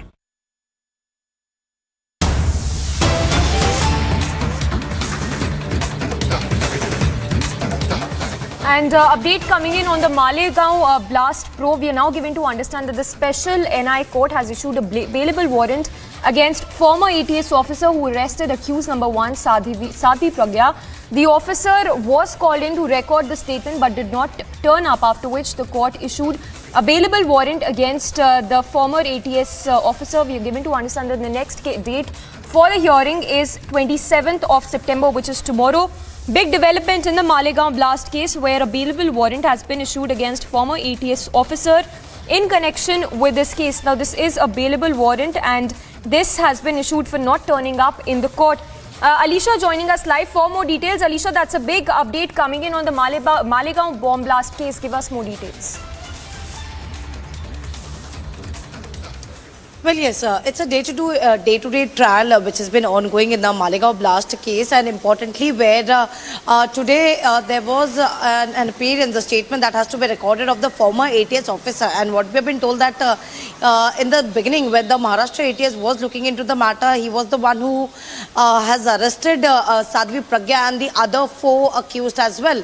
So he was asked to appear before the court, but he did not turn up, after which a bailable warrant has been issued against the former ATS officer, and now he has been asked to appear. The next date has already been given when he has been asked to appear before the court on 13th of October. So this is a trial that has been ongoing before the special NI court, and every day we have been seeing that there are some of the other witnesses whose statement has been continuously recorded. But this is something very important, and it has also been said that this is the same officer who has arrested Sadhvi Pragya, who was the number 1 accused in the case. So his statement is to be recorded. It was been said, but he did not turn up, after which a bailable warrant of rupees 5,000 has been issued against the former ATS officer. All right, Alicia, thank you for those details. So, Alicia, breaking it down for us, the big update coming in on the Malegaon bomb blast case, where the court has issued a bailable warrant against the former ATS officer, asking him to appear before the court after having failed to appear and record his statement. The next date of hearing is tomorrow, which is 27th of September. The big update coming in that it's a special NI court issuing bailable warrant against the former ATS officer. That will get you more details on the other side. More news breaks as well after this very short break.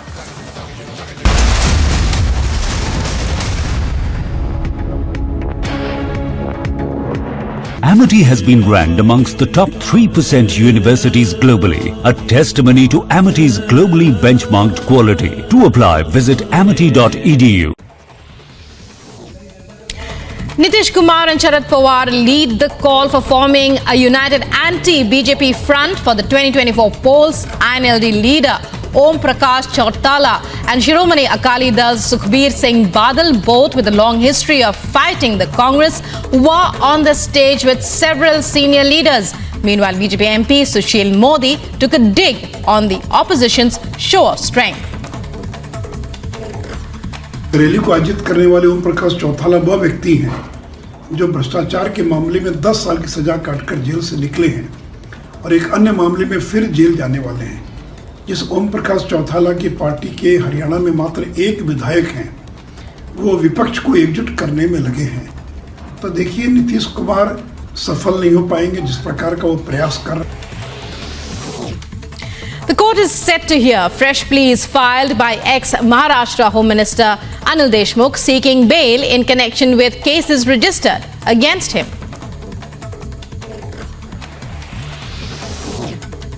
Two terrorists killed as security forces foil an infiltration bid near the line of control in the Himachal sector of Jammu and Kashmir's Kupwara district. 2 AK-47 rifles, 6 AK magazines, AK-47 rounds, 4 hand grenades, 2 pistols, 2 pistol magazines, 35 pistol rounds, along with Pakistani currency and food items found from the possessions of the neutralized terrorists.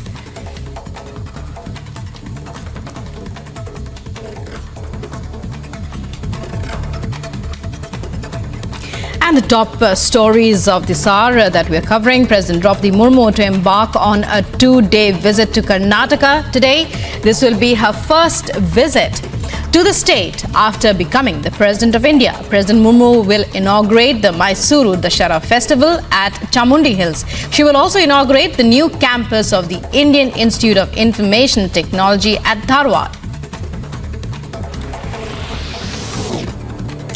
Defence Minister Rajnath Singh is scheduled to visit Kangra in Himachal Pradesh today to attend a felicitation ceremony for the families of soldiers who laid down their lives while serving the nation.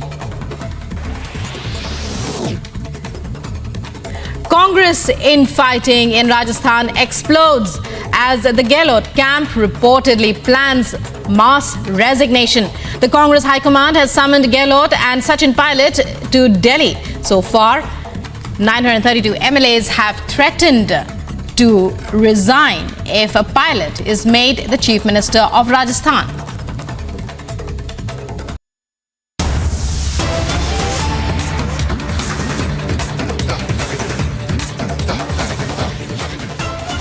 Viewers, there's some big breaking news coming in at this point of time. It's a huge development, international development. Reportedly 6 killed, 20 injured in a Russian school shooting. The Ministry of Internal Affairs has reported that police found the body of the person suspected to be opening fire at the school in a place called Izhevsk, east of Moscow. Initial reports suggest that he committed suicide. Local media have published video and pictures from the scenes in and out of the school, and I'm being joined by Executive Editor Niranjan to take us through the details. Niranjan.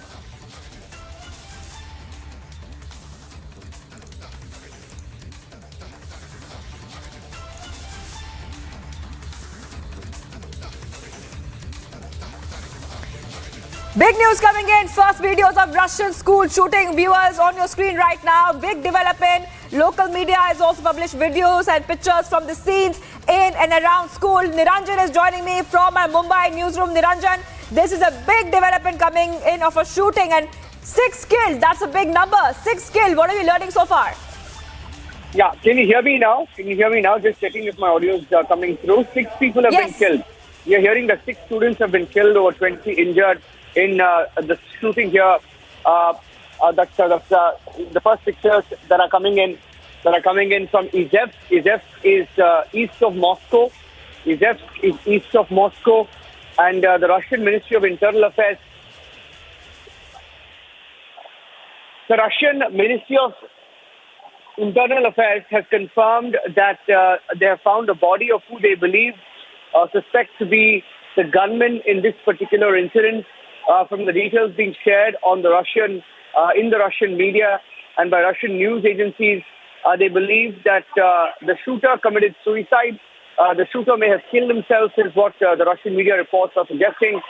But the video showing that the Russian forces reached there, and by the time they reached there, the shooter may have killed himself. The local media in Izhevsk, which is east of Moscow, have published videos and pictures from the scenes inside and outside the school. These are pictures also from RT, Russian state television RT, which shows children have barricaded themselves in a classroom, and there was a huge sense of panic also after the firing began, and children in some of these pictures and videos that are being put out were seen either barricading themselves in a classroom or sitting on top of roofs, for example. That's another video that came in. So very traumatic moments there in Russia. Now, we don't have the details of the 6 who have been shot dead. In fact, there are more pictures and videos coming in. More pictures and videos that are now coming in. Let me tell you that there is footage emerging also of the city, by the way, is west of the Ural Mountains. A man, the shooter in this particular case, it appears, entered the school and opened fire. And the videos show that crowds were also fleeing the moment the firing began. So those are more details coming in. The governor of the city, Izhevsk, and authorities were on the scene. As evident in these videos, it appears that they reached in time, but not before. The gunmen and opened fire on at least 6 students. At least 6 students, we are told, have been killed here. A number of victims, as of now, initial reports suggesting that 7. Russian news agency TASS has put the number at 7. There are new videos, in fact, I'll just play that out. New videos that show the moment firing began. And I'll just put these videos out from our newsrooms as well. And these videos show the sense of panic that prevailed in this particular city the moment the firing began. So we'll try and continue to get you these pictures. It appears that the firing may have ended, going purely by the reports from Russian media. These are reports that have come in, and it appears that the killer, the shooter in this particular case, may have killed himself. So that's the update that we have. There are new videos also coming in. We'll just put out the new videos in any minute now. And in these new videos, what you can see is children running from the classrooms, and viewer videos also from Russian media that we have access that shows the crime scene, and forces literally surround the school to see if there's any other danger that they may have to tackle.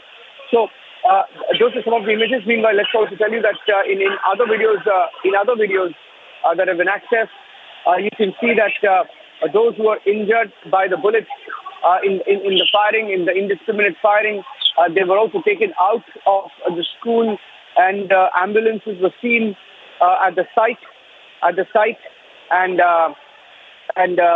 it appears from initial reports that at least 6 children have been killed. There is a new video, I repeat, a new video that shows 6 children being taken away in stretchers and into ambulances.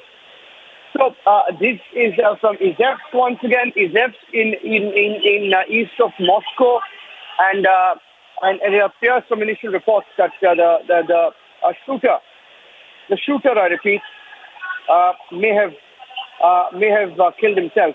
So very initial reports, trying to get more details as we speak. because again, this is an evolving situation, and we should be able to get more details in a short while from now. But what we hear from the Russian media is that it was an unknown gunman. He hasn't been identified yet, or at least the identity of this particular gunman has not been released yet. The Russian Interior Ministry has gone on record to confirm that at least 6 to 7, I repeat, 6 to 7 casualties. The latest media report, Russian news agency TASS, confirming that there are 7 casualties, 7 children dead in the firing. 7 children dead in the firing as per the latest news reports. That's another confirmation that we have right now. 7 lives lost.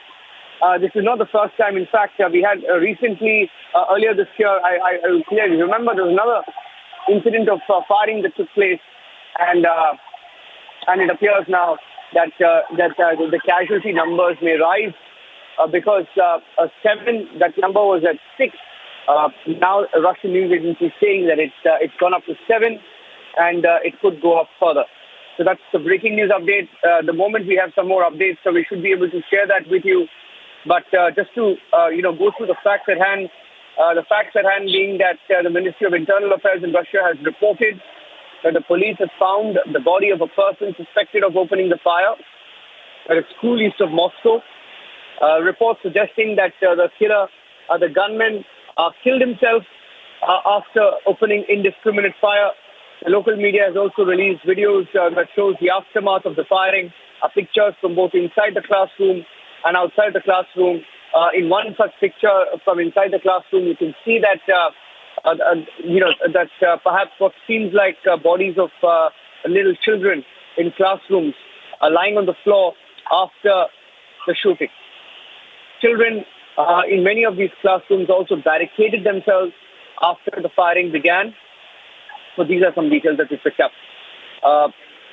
So it's an evolving story. So the moment we have more details, we will come back to you. Back to you for now. All right, Niranjan is getting us all the details right now. First videos of the Russian school shooting on your screen. Viewers, what we are learning so far is the shooter is now dead. He has been killed. Russian media are reporting that, and 7 have been killed and 20 have been injured. A gunman had opened fire at a school in central Russia area, killing at least 7 people and injuring 20. That's what we are learning from Russian media. And officials, ambulance and security services have arrived at the scene in the city of Izhevsk. You can see the visuals that are on your screen of security forces on the spot. The gunman has been killed so far, but the motive of shooting is still not clear.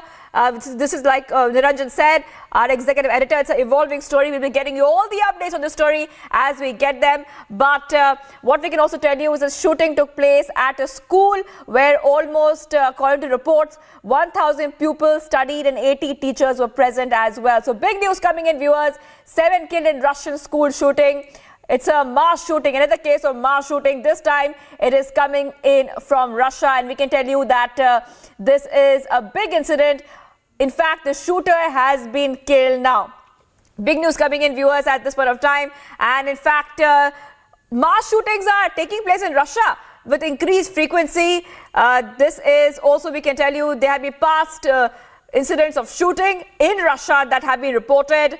On 20th September 2021, a student shot 6 people dead in the city of Perm in Russia in a second attack that year. So this is an incident that is being reported from Russia, a school shooting. Let's move on to the other big story we are tracking on Republic TV. And this is coming in from the south. In fact, in a shocking video that has now come to light, SDPI top leader can be heard issuing threats to RSS workers. The tape comes a day after Operation Octopus and a mega swoop down on the PFI. So this is a big story we're tracking on Republic TV. This is one of our leading stories today, where the crackdown continues on PFI. There is a huge call also to ban PFI. But this is a very shocking video which we'll show you in just a moment, where you can see that an SDPI man can be heard issuing threats to RSS workers.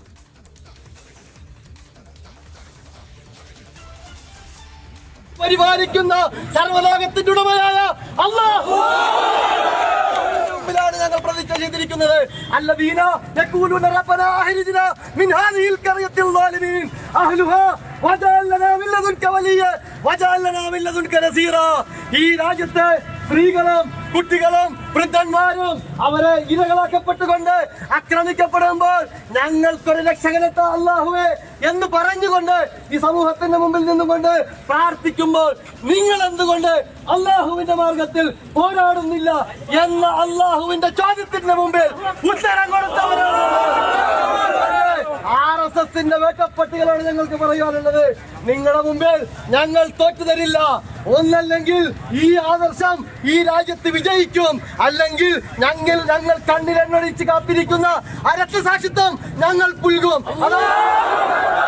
ഞങ്ങൾക്കറിയാം, നന്നായി അറിയാം, നിങ്ങൾക്ക് popular front of India ഭയമാണ്. ഇരുളിന്റെ മറവിൽ ഞങ്ങളുടെ പ്രവർത്തകരെ നിങ്ങൾ വേട്ടയാടുമ്പോൾ പകൽ വെളിച്ചത്തിൽ 10 സെക്കൻഡിൽ നിങ്ങളെ ഞങ്ങൾ കൈകാര്യം ചെയ്യുമെന്ന് നിങ്ങൾക്കറിയാം. അതുകൊണ്ടാണ് ഇത്തരത്തിലുള്ള ആളുകളെ മുന്നിൽ നിർത്തി നിങ്ങൾ കളിക്കുന്നത്.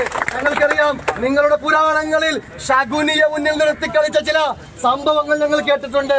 അതുപോലെ NIAയും EDയും പോലെയുള്ള ശകുനികളെ നിങ്ങൾ മുന്നിൽ നിർത്തി കളിക്കാതെ തന്തയ്ക്ക് പിറന്നവന്മാരാണെങ്കിൽ നിങ്ങൾ നേർക്ക് നേരെ തെരുവിലേക്ക് വേണ RSSകാരെ എന്നാണ് ഞങ്ങൾക്ക് പറയാനുള്ളത്. അതുകൊണ്ട് സഹോദരന്മാരെ, അതുകൊണ്ട് ഈ പ്രസ്ഥാനത്തിന്റെ ചിറകരിയാമെന്ന് ആരെങ്കിലും വിചാരിക്കുന്നുണ്ടെങ്കിൽ, ഞങ്ങളുടെ കുറച്ച് നേതാക്കന്മാരെ ജയിലിലിട്ട് അങ്ങോട്ട് ഇല്ലാതാക്കാമെന്ന് വിചാരിക്കുന്നുണ്ടെങ്കിൽ പുതിയ ചിറകുകൾ മുളച്ചു വരും. ആ ചിറകിന്റെ കീഴിൽ ഈ സമുദായത്തെയും ഈ രാജ്യത്തെയും ഞങ്ങൾ സംരക്ഷിക്കും, ഇൻഷാ അല്ലാഹ്.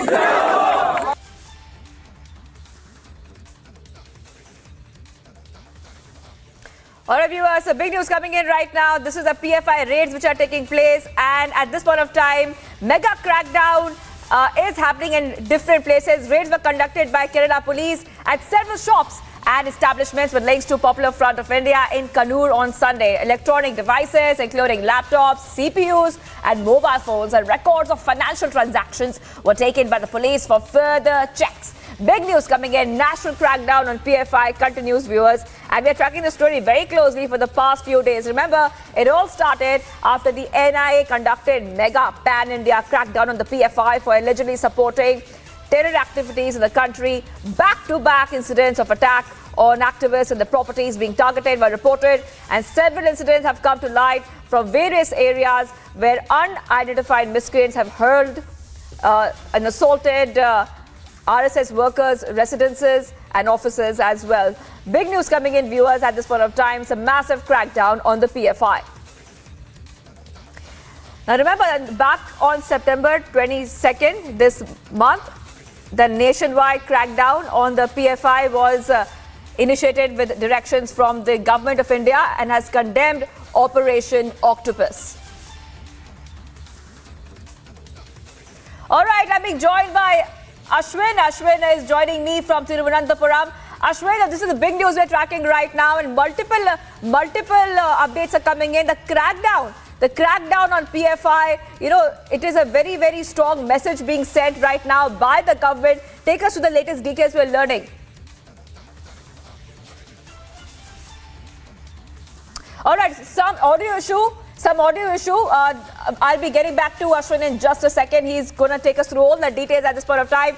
But fresh raids on PFI and Kannur as well. Multiple raids happening. Massive crackdown on the PFI. In fact, this is coming in as the nationwide crackdown on PFI was initiated with directions from the government, and that has been codenamed as Operation Octopus. Ashwin is joining me back.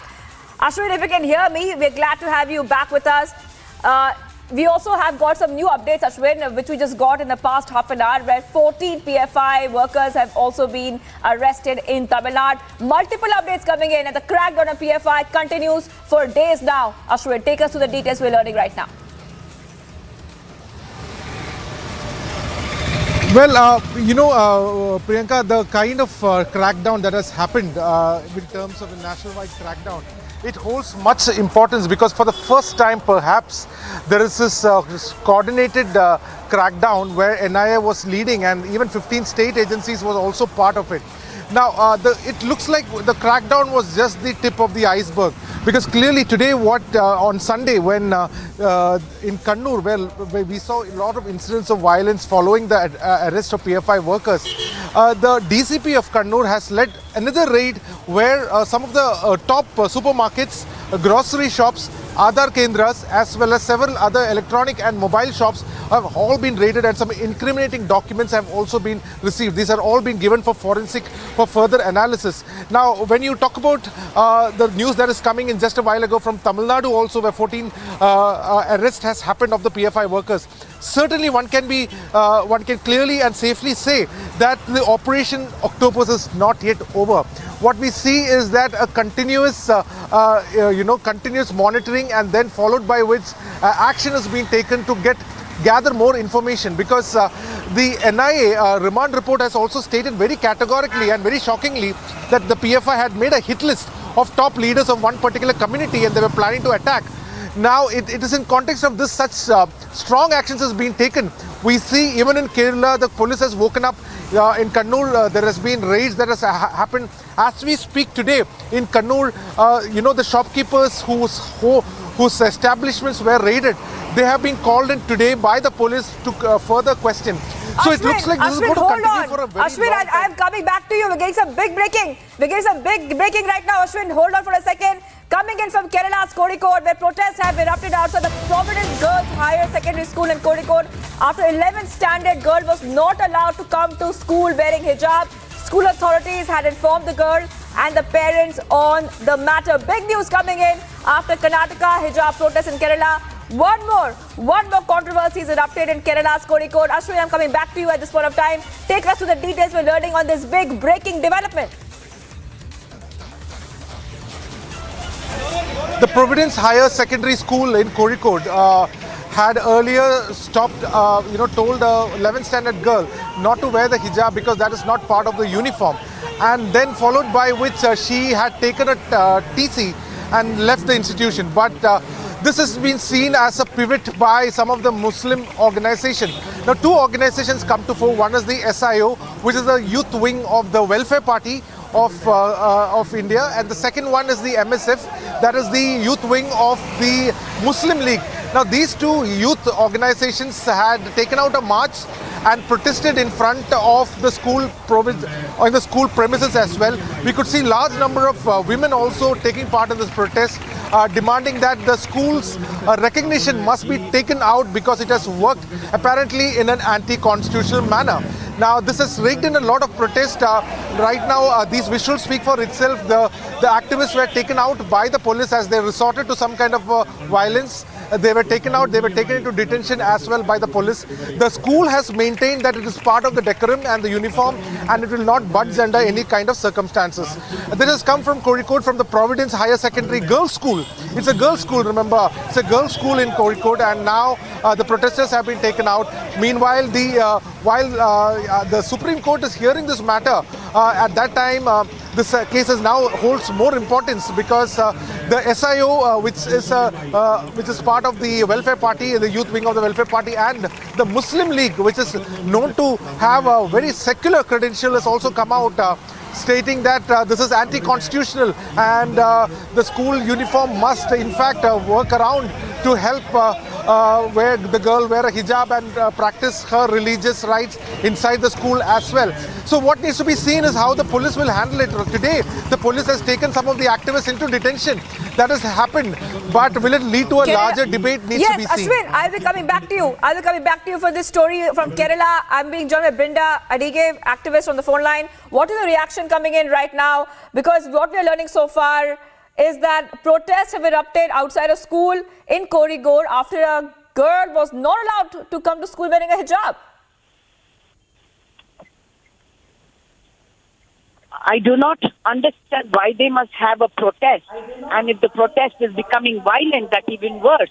What we need to ask ourselves is, why is the choice to that woman not being given to access her education? There is no harm that comes to any other student if she wears the hijab and goes to school. It is not so much her religious right as much as her right to feel comfortable enough to access education. And I think it is wrong on our part to use the phrase religious rights. Everybody has religious rights, but then you are also conscious that you do not impinge on other people's rights per se. Here it is not so much of religious rights as much as that girl's right to wear the hijab and come to school. Very simple. Intolerance that she cannot wear the hijab and access education is not acceptable. It is bigotry if the institution says that it is not part of the uniform. Now, institutions have always been very inclusive.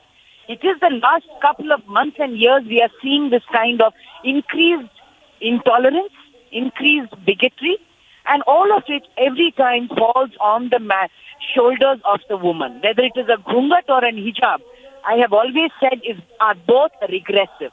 And this regressiveness cannot be continuously placed on the woman, saying you cannot access education. If you don't want to access, no problem, because you are wearing a hijab.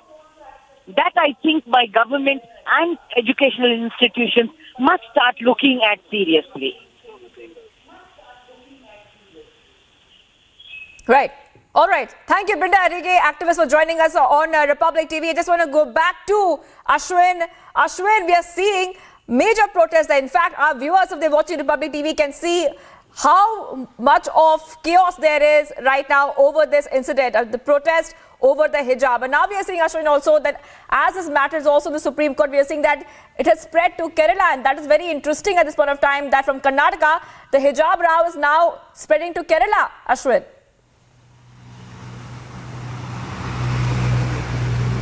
Well, this has been a point of contention, Priyanka. We were just waiting how will colleges or institutions will act in Kerala. There was, in fact, a small incident during the time when the Karnataka hijab controversy took place.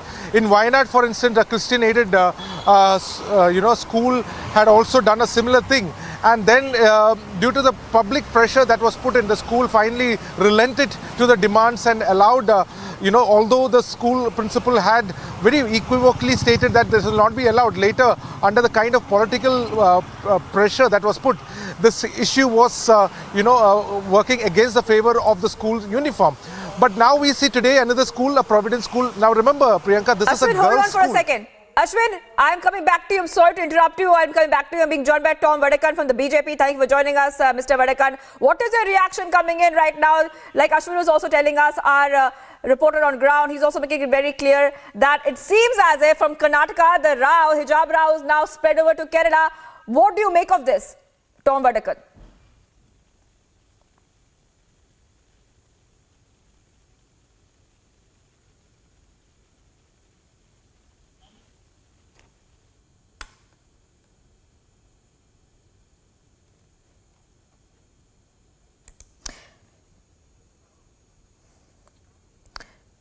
Okay, Rahul Ishwar is also joining me. Thank you for joining us, Rahul Ishwar, activist on Republic TV. Thank you for joining us here. What is your reaction coming in? We are seeing a big protest outside the school over this controversy which has erupted. And now, as I was also trying to ask Tom Vadakan, and I don't think we have his line yet, we'll get him back. It seems as if the hijab row has spread from Karnataka all the way to Kerala, and we are seeing a lot of chaos there in Kozhikode. Please remember, every dress is acceptable in our society. But when we go to a school, the right of an institution to decide dress code is higher than the right of individuals to choose any particular dress code. So there is unnecessary controversy being created over this. Extremist hardline organizations like Popular Front of India have been instrumental in instigating our Muslim brothers and creating a false impression that Indian state is against our Muslim brothers. Every dress is celebrated in India. But when we go to a particular place or a school or a college or a court, they have their own dress codes. And please remember, Justice Fatima Bibi, the first female judge of India, may be Hindu, Christian or Muslim. She was from a Muslim community. Whenever she came to court, she used to have the court dress code. And whenever she went to private functions and private celebrations, she always had the Islamic dress attached to her. So please remember, there are many people who are using such occasions to instigate problems, create tension in the society, and especially in the wake of the ED and NIA raids in the Popular Front offices, they are using such cards to create an impression that they are being targeted and the entire Muslim community is being targeted. That is an absolutely wrong notion. Kerala is home to some of the great Muslim organizations like Muslim League and evolving Jamaat-e-Islami, a progressive MES. But this hardline organization called the Popular Front of India, which is Islamist, not Islamic, but Islamist, is a Wahhabi leading organization. They are creating trouble and they are using such cards to instigate people and to mislead them, saying that our Muslim brothers are having problems. Even Kerala Governor Arif Muhammad.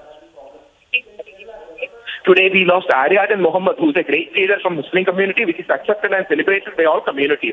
So Popular Front is using such occasions to propel their narratives that Muslims are in danger, and it is the responsibility of every Indian to oppose that narrative.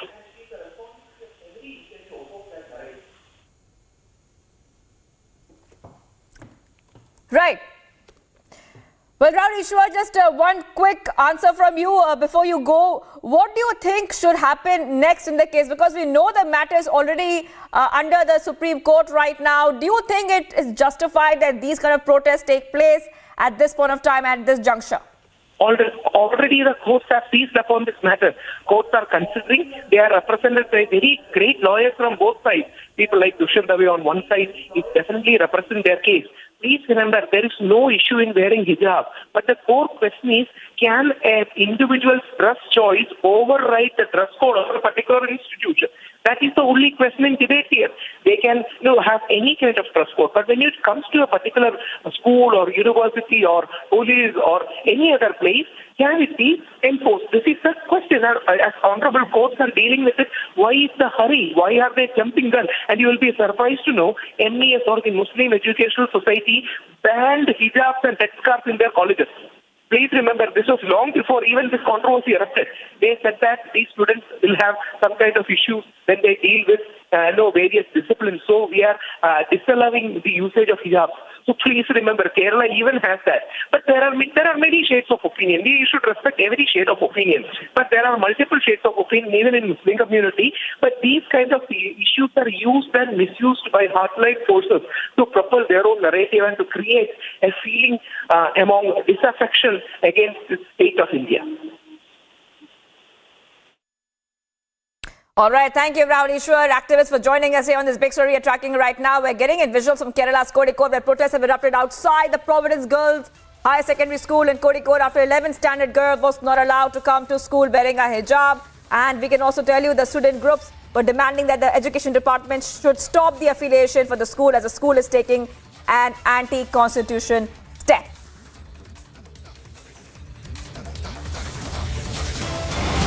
The student wing of the Jamaat-e-Islami and the Indian Union Muslim League has taken out a protest outside the Providence School in Kozhikode as a mark against not allowing hijab. Stay tuned to Republic TV. We'll bring you all the details after the break.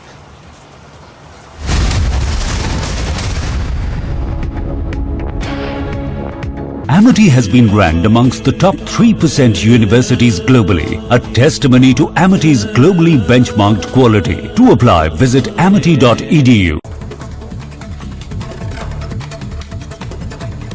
And the top stories of this hour that we're covering: President Draupadi Murmu to embark on a 2-day visit to Karnataka today.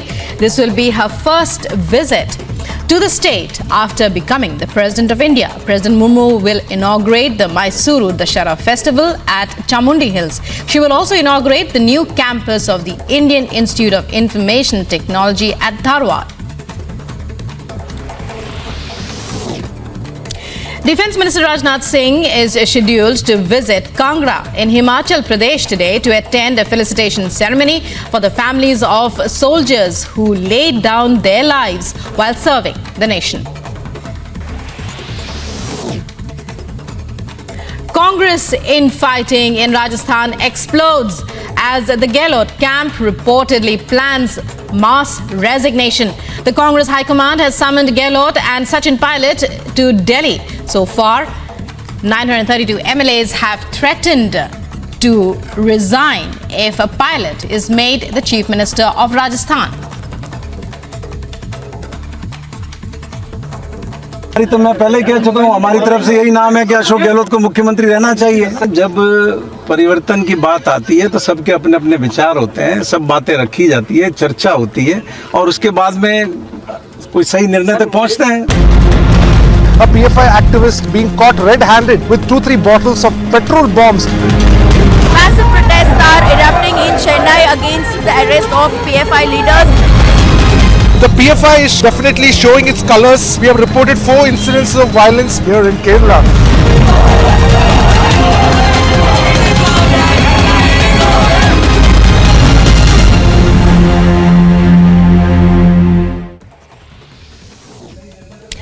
Nitish Kumar and Sharad Pawar lead the call for forming a united anti-BJP front for the 2024 polls. INLD leader Om Prakash Chautala and Shiromani Akali Dal's Sukhbir Singh Badal, both with a long history of fighting the Congress, were on the stage with several senior leaders.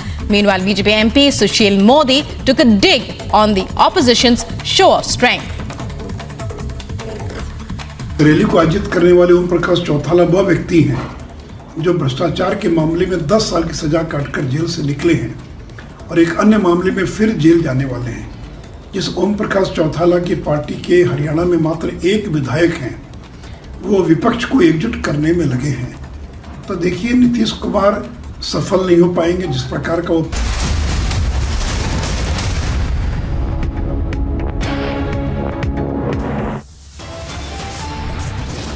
Lucknow, Kannur, Bengaluru, days after Operation Octopus, the mega swoop down on the PFI continues. Raids on PFI and arrests of top leaders on. Is a ban on the radical group next? Complete mayhem in the Vadra Congress. Ashok Gehlot goes all out to block Sachin Pilot, but sources now suggest that Gehlot will also not run for the Congress chief post. Fight on for the Rajasthan chief ministerial seat, and it has intensified as well. Sachin Pilot snubbed again.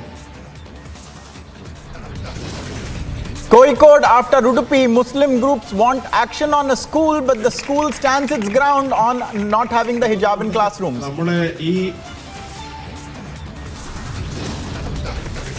6 killed in Russian school shooting. Russian media reports that the shooter has also killed himself.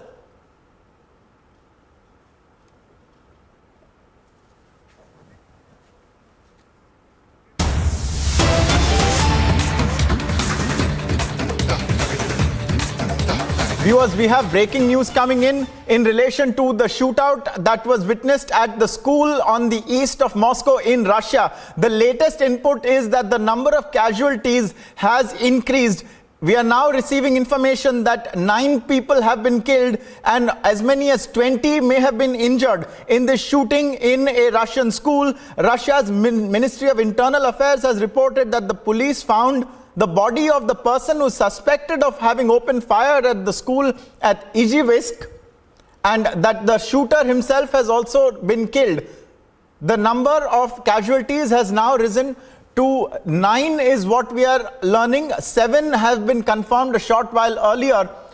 The shooter also is believed to have been killed.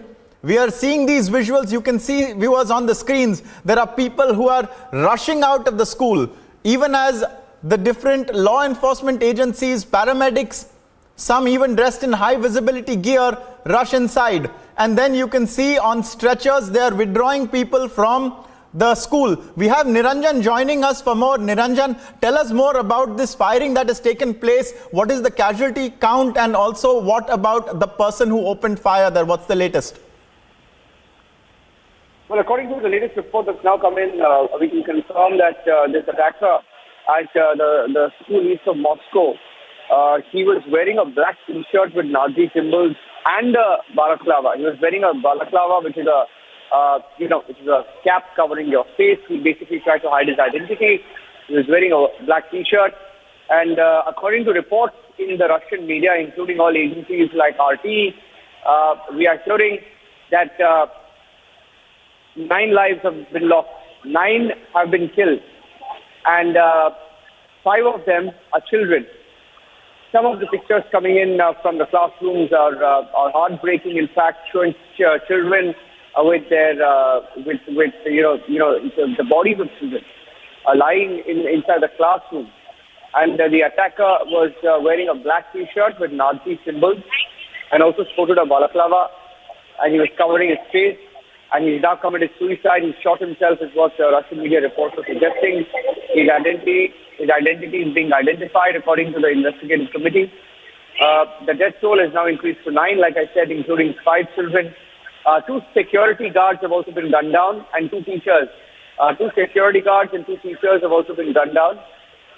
And these are some of the updates that we're picking up. Ankit, we earlier had details details of how children were hiding inside the classroom. And some of the videos that are coming in, you can see them, running helter-skelter. Some of them are running to higher floors to somehow try and stay away from the fire in the firing line of this shooter, who has not been identified yet. The only lead we have on that front is, according to the Russian media, the attacker wore a black T-shirt with Nazi symbols. So that's the only update and the lead that we have. Should be able to get more details as the day progresses. Handing it back to you for now, Ankit. We're keeping a close track. We saw many bodies and those injured also being taken away, rushed out of the school a few minutes back from the videos coming out of the Russian media. So it appears that even now it's an evolving scene in the sense that those injured are being treated for the bullet wounds.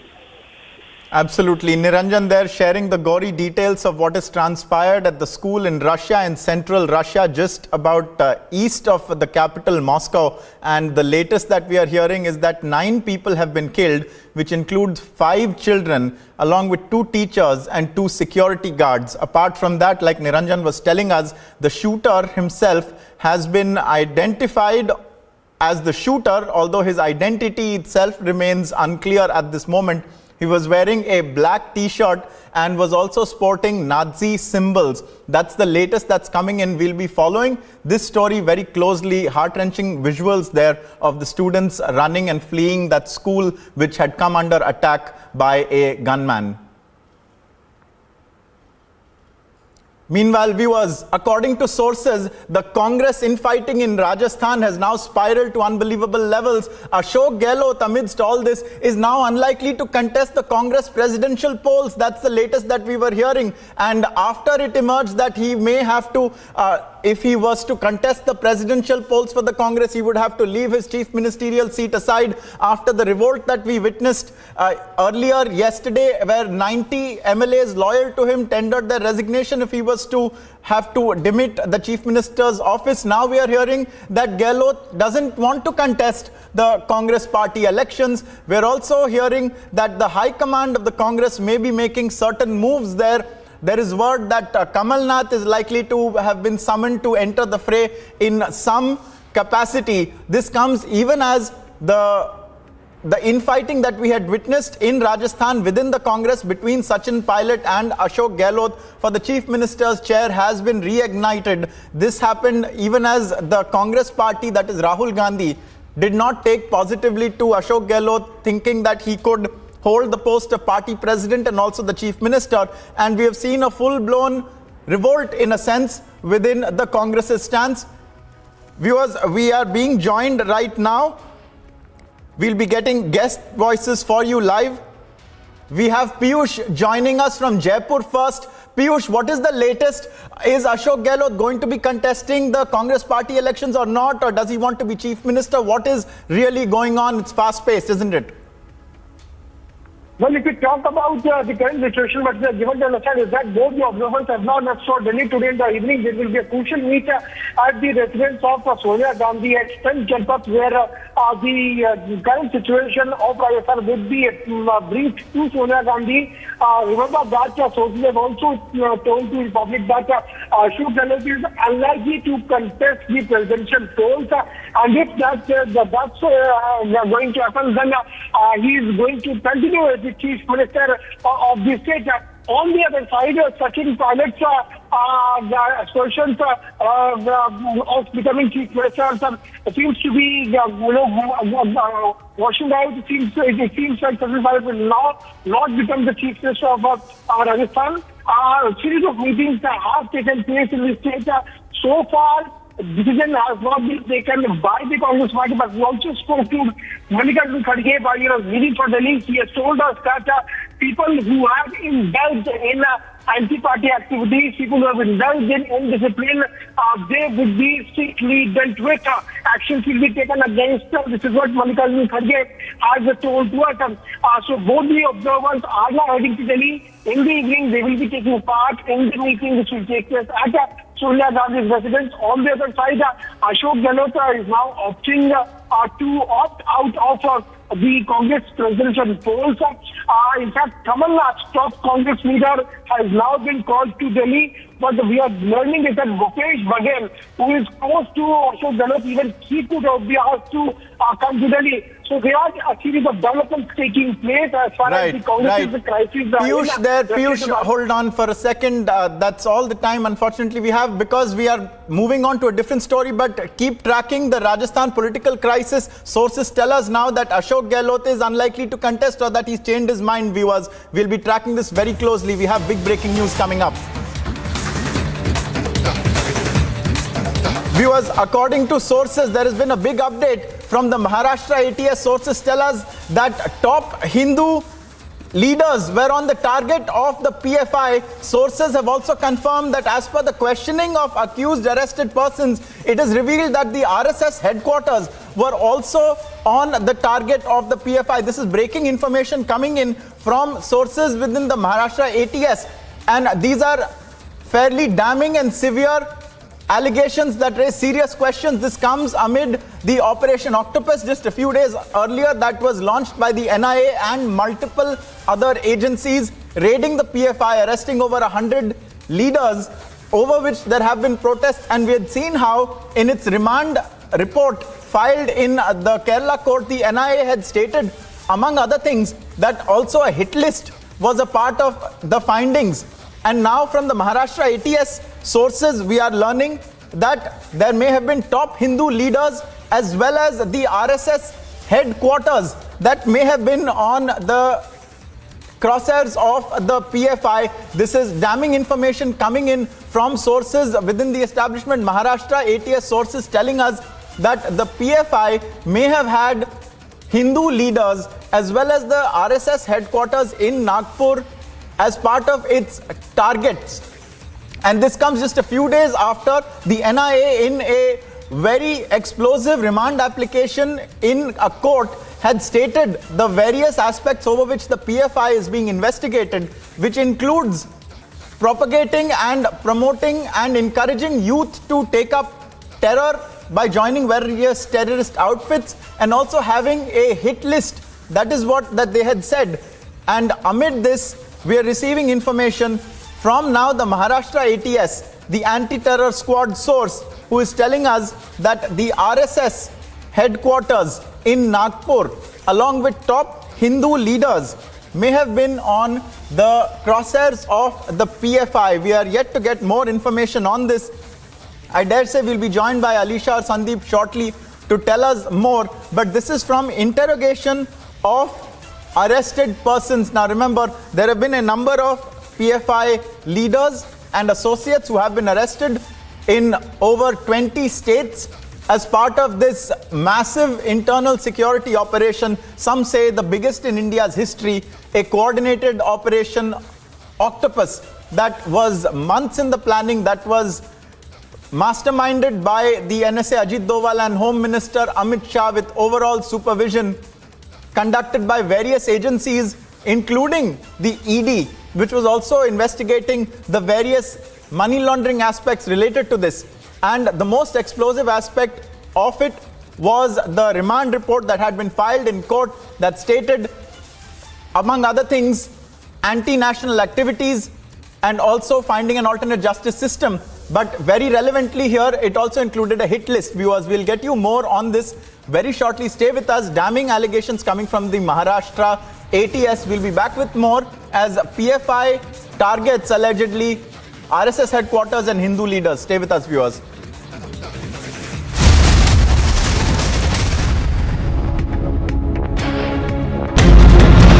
A PFI activist being caught red-handed with 2-3 bottles of petrol bombs.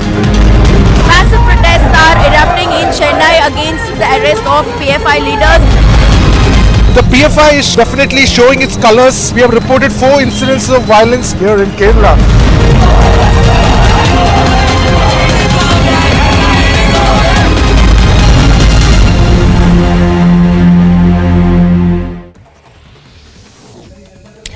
Nitish Kumar and Sharad Pawar lead the call for forming a united anti-BJP front for the 2024 polls. NLD leader Om Prakash Chautala and Shiromani Akali Dal's Sukhbir Singh Badal, both with a long history of fighting the Congress, were on the stage with several senior leaders. Meanwhile, BJP MP Sushil Modi took a dig on the opposition's show of strength. Rally को आयोजित करने वाले ओम प्रकाश चौटाला वह व्यक्ति हैं जो भ्रष्टाचार के मामले में 10 साल की सजा काटकर जेल से निकले हैं और एक अन्य मामले में फिर जेल जाने वाले हैं। जिस ओम प्रकाश चौटाला की पार्टी के हरियाणा में मात्र एक विधायक हैं, वो विपक्ष को एकजुट करने में लगे हैं। तो देखिए नीतीश कुमार सफल नहीं हो पाएंगे जिस प्रकार का वो प्रयास कर रहे हैं। After a meeting that was a bid to unite opposition parties to take on the BJP in the 2024 general elections, Nitish Kumar and Lalu Yadav said there is a need to remove the BJP. This was Nitish Kumar's first meeting with the Gandhis since he severed ties with the BJP and joined hands with the RJD and the Congress to form the government in Bihar. Ghulam Nabi Azad, who recently broke ties with the Grand Old Party, is likely to reveal the name of his newly launched party. He will reportedly also unveil the flag of his outfit. However, the symbol will be given by the Election Commission later. आरोपियों ने कबूल किया है कि उन्होंने अंकिता को नहर में धक्का दिया था।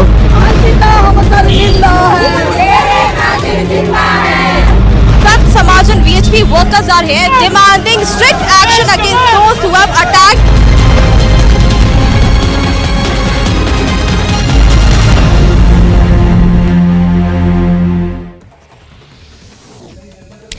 Nitish Kumar and Sharad Pawar lead the call for forming a united anti-BJP front for the 2024 polls. NLD leader Om Prakash Chautala and Shiromani Akali Dal's Sukhbir Singh Badal, both with a long history of fighting the Congress, were on the stage with several senior leaders. Meanwhile, BJP MP Sushil Modi took a dig on the opposition's show of strength. Rally को आयोजित करने वाले ओम प्रकाश चौटाला वह व्यक्ति हैं जो भ्रष्टाचार के मामले में 10 साल की सजा काटकर जेल से निकले हैं और एक अन्य मामले में फिर जेल जाने वाले हैं। जिस ओम प्रकाश चौटाला की पार्टी के हरियाणा में मात्र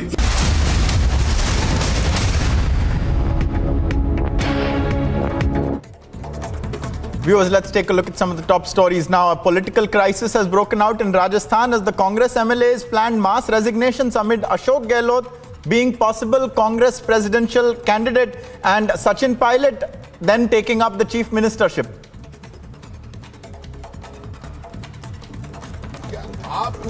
लोकतंत्र संख्या बल से चलता है ना। राजस्थान के विधायक जिसके साथ होगा वो लीडर होगा ना। 100 क्रॉस एमएलए एक तरफ है और 10-15 एमएलए एक तरफ है। वो मेरी बात सुनिए, 10 अपनी बोलते रहेंगे, 10-15 एमएलए अपनी बात कहेंगे, उनकी सुनी जाएगी। लेकिन सर और 102 एमएलए तो करेगा। AICC observers Mallikarjun Kharge and Ajay Maken have been called to Delhi in connection as a political crisis brews in Rajasthan, with MLAs from the state reportedly threatening to resign. Further steps are being decided by the Congress High Command, we are told.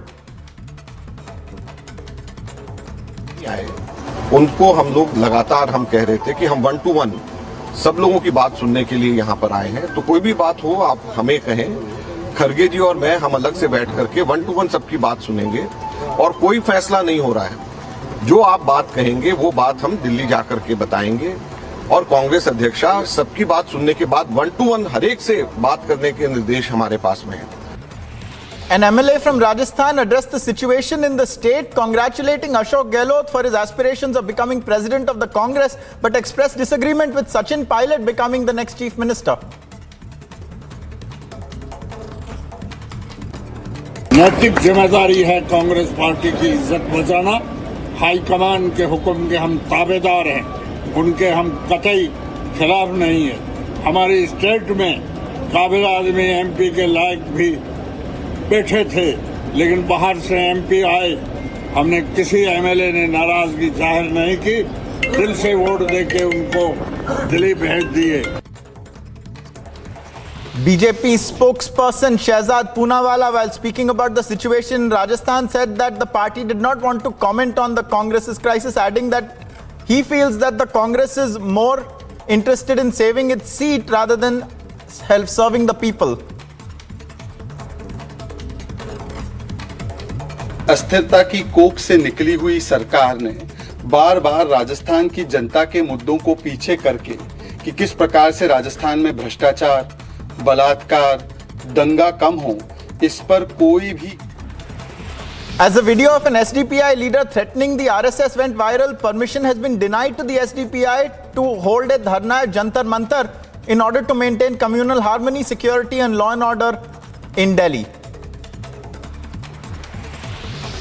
At least 15 leaders of the PFI have been arrested by the Bengaluru police. The DCP of the Bengaluru police said that they've made the arrests on receiving information that the suspects were involved in anti-national activities, also adding that while 2 people were arrested from Bengaluru, 12 were detained from other districts in Karnataka and 1 arrested in Delhi. One person linked to the PFI has been arrested in Lucknow with incriminating evidence, electronic gadgets and literature related to the PFI and ISIS found with the arrested suspect. The arrest has been made under the UAPA by the STF of the Uttar Pradesh police. Days after the mega swoop down on the PFI, posters of PFI asking for support have now been put up across Kerala. The posters also paraded pictures of PFI leaders taken into custody. Raids were conducted by Kerala police at several shops and establishments with links to the Popular Front of India and Kannur on Sunday. Electronic devices including laptops, CPUs and mobile phones and records of financial transactions were taken by the police for further investigation. Former Congress leader from Jammu and Kashmir, Ghulam Nabi Azad, has announced the name of his new political party, the Democratic Azad Party. The leader went on to say that the reason for the date of the announcement being the first day of Navratras today. Party का नाम है democratic Azad party.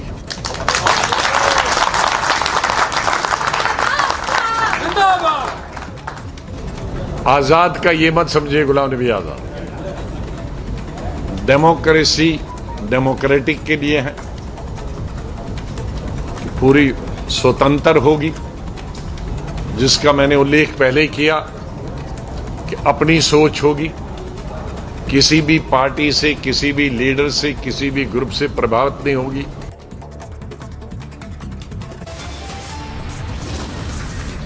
Viewers, we have a lot of news coming up. It's Kozhikode after Udupi. Muslim groups want action against a school, but the school has stood its ground on the hijab in classrooms.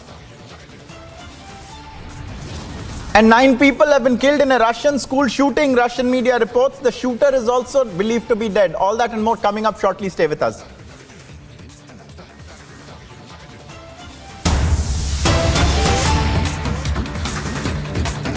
Viewers, we have a breaking update coming in relation to Aam Aadmi Party MLA Amanatullah Khan, who has been sent to 14 days of judicial custody. This is the breaking update that is coming in from the Rouse Avenue court in Delhi, where the Aam Aadmi Party MLA, controversial MLA, has been sent for 14 days of judicial custody. He had been arrested in the Waqf case, and this is further trouble for Amanatullah Khan. No bail for him. Instead, he has been sent to 14 days of judicial custody. This is taking place right now, and these are the latest visuals coming in from the Rouse Avenue court in New Delhi. You can see Amanatullah Khan there. He's being shepherded out with persons from, appeared to be from law enforcement agencies. These are the latest visuals. He is going to be spending at least the next 14 days in judicial custody. So no respite for the Aam Aadmi Party MLA on that front after his arrest in the Waqf case.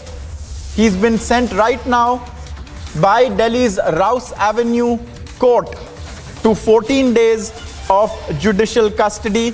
It has been granted to the Anti-Corruption Bureau in the case related to the Delhi Waqf Board. We have Madhurima now joining us with more information. Madhurima, what happened in court?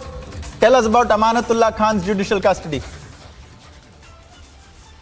Well, Ankit, the court has found merit in the allegations and hence the judicial custody. What needs to be underlined here is this will only mount pressure for the Aam Aadmi Party. As Amanatullah Khan, ACB, the remand of Amanatullah Khan to ACB in connection with the case related to Delhi Waqf Board and the irregularities in this particular case, 14 days of judicial custody by the Rouse Avenue Court. Ankit, what needs to be highlighted here is where the Aam Aadmi Party has been singing paeans and even asking for a Bharat Ratna for somebody like Amanatullah Khan. The court does not find merit in in the lawyers that presented an argument in the court seeking a relief for Amanatullah Khan. However, what we get to know is this 14-day judicial custody is for the Aam Aadmi Party leader. Now we'll have to wait and watch as to how this entire interrogation furthers, because even at the time of seizure as well, we saw how the ACB officials were manhandled by the supporters of Amanatullah Khan, and also the kind of seizures, the kind of arms, the kind of money that was seized from Amanatullah Khan's residence and from the aides as well. So all that amounted to a lot of evidence, Ankit, and when it was presented in front of the court, of course, it was it was all right. Madhurima there sharing details of what happened in court. Amanatullah Khan sent to 14 days of judicial custody, no respite for him in the Delhi Waqf Board scam. He's going to be spending at least the next 14 days in judicial custody. Viewers will be back with more on this as Amanatullah Khan is taken away there in front of your eyes by the ACB.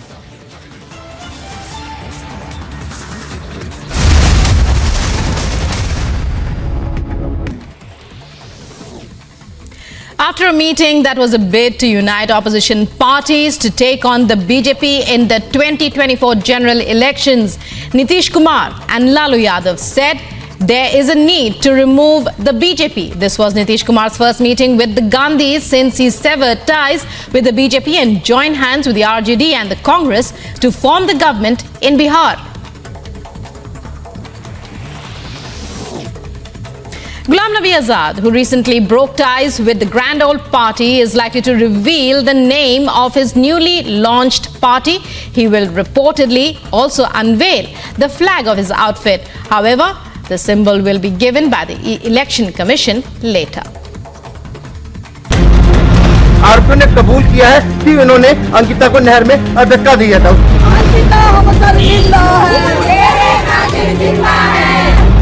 Samaj and VHP workers are here demanding strict action against those who have attacked.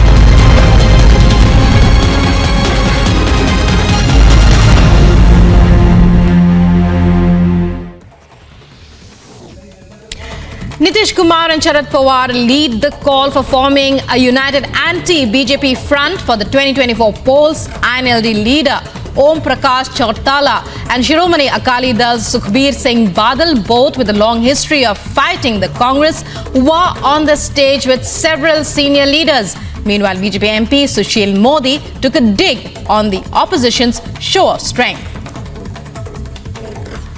Rally को आयोजित करने वाले ओम प्रकाश चौटाला वह व्यक्ति हैं जो भ्रष्टाचार के मामले में 10 साल की सजा काटकर जेल से निकले हैं और एक अन्य मामले में फिर जेल जाने वाले हैं। जिस ओम प्रकाश चौटाला की पार्टी के हरियाणा में मात्र एक विधायक हैं, वो विपक्ष को एकजुट करने में लगे हैं। तो देखिए नीतीश कुमार सफल नहीं हो पाएंगे जिस प्रकार का वो प्रयास कर रहे हैं। The court is set to hear fresh pleas filed by ex-Maharashtra Home Minister Anil Deshmukh seeking bail in connection with cases registered against him.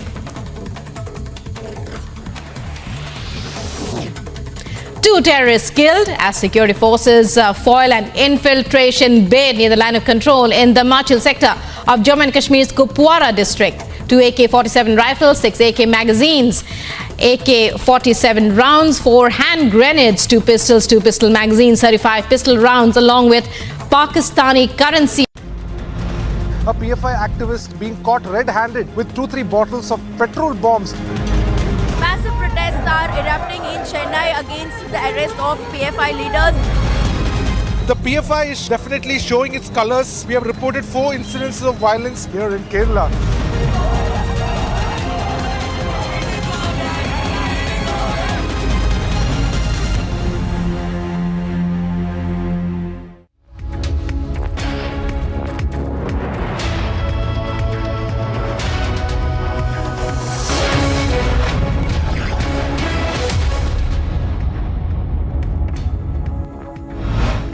You're watching Superfast 50. I'm Shivangi Shukla. Let's get started. As a video of the SDPI leader threatening the RSS goes viral, permission has been denied to the SDPI in order to hold a dharna at Jantar Mantar in order to maintain communal harmony, security and law and order arrangements in the jurisdiction in Delhi. At least 15 leaders of the PFI have been arrested by the Bengaluru police. DSP of the Bengaluru police has stated that they made the arrest upon receiving information that the suspects were involved in anti-national activities. He further stated that while 2 people were arrested in Bengaluru, 12 were detained from other districts of Karnataka and 1 arrested from Delhi. One person linked to the PFI has been arrested at Lucknow with incriminating evidence, electronic gadgets and incriminating literature related to the PFI and the ISIS found with the arrested suspect. The arrest has further been made under the UAPA Act by a special task force, the UP Police. Days after the mega swoop down of PFI, posters of PFI asking for support have now been put across Kerala. The posters also paraded pictures of PFI leaders taken into custody. Raids were conducted by Kerala police at several shops and establishments with links to Popular Front of India in Kannur on Sunday. Now, electronic devices including laptops, CPUs and mobile phones and records of financial transactions were taken by the police for further investigation. A political crisis has broken out in Rajasthan as Congress MLAs plan mass resignations amid Ashok Gehlot being the possible Congress president and Sachin Pilot becoming the state's CM. Sources later stated that, however, that Ashok Gehlot may not run for the president. लोकतंत्र संख्या बल से चलता है ना। राजस्थान के विधायक जिसके साथ होगा वो लीडर होगा ना। 100 क्रॉस एमएलए एक तरफ है और 10-15 एमएलए एक तरफ है। वो मेरी बात सुनिए, 10 अपनी अपनी बोलते रहेंगे, 10-15 एमएलए अपनी बात कहेंगे, उनकी सुनी जाएगी, लेकिन सर और 102 एमएलए तो कर रहे हैं। AICC observers Mallikarjun Kharge and Ajay Makhan have been called into Delhi in connection as a political crisis brews in Rajasthan, with MLAs from the state reportedly threatening to resign from Rajasthan to speak to the 2 leaders. Further steps are to be decided by the Congress High Command. उनको हम लोग लगातार हम कह रहे थे कि हम 1 to 1 सब लोगों की बात सुनने के लिए यहाँ पर आए हैं, तो कोई भी बात हो आप हमें कहें, खरगे जी और मैं हम अलग से बैठ करके 1 to 1 सबकी बात सुनेंगे और कोई फैसला नहीं हो रहा है। जो आप बात कहेंगे वो बात हम दिल्ली जाकर के बताएंगे और कांग्रेस अध्यक्षा सबकी बात सुनने के बाद 1 to 1 हर एक से बात करने के निर्देश हमारे पास में है। An MLA from Rajasthan addressed the situation in Rajasthan, congratulating Ashok Gehlot for being the president of the Congress, but expressed their disagreement against Sachin Pilot as a new chief minister. नैतिक जिम्मेदारी है Congress party की इज्जत बचाना। High command के हुक्म के हम ताबेदार हैं, उनके हम कतई खिलाफ नहीं है। हमारी स्टेट में काबिल आदमी एमपी के लायक भी बैठे थे, लेकिन बाहर से एमपी आए, हमने किसी एमएलए ने नाराजगी जाहिर नहीं की, दिल से वोट देके उनको दिल्ली भेज दिए। BJP spokesperson Shehzad Punewala, was speaking about the situation in Rajasthan, stated that the BJP did not wish to comment on the situation, adding it felt that the Congress was following a policy of saving their position and their seats. जाहिर था कि कोख से निकली हुई सरकार ने बार बार राजस्थान की जनता के मुद्दों को पीछे करके कि किस प्रकार से राजस्थान में भ्रष्टाचार, बलात्कार, दंगा कम हो, इस पर कोई भी प्राथमिकता से कार्य नहीं किया गया है और बल्कि केवल सत्ता और सीट बचाने की कवायद लगातार राजस्थान देखता आ रहा है। Former congressman from Jammu and Kashmir, Ghulam Nabi Azad, has announced the name of his new political party as the Democratic Azad Party. The leader went on to state the reason for the date for the announcement as it's being the first day of the Navratras. Party का नाम है democratic Azad party.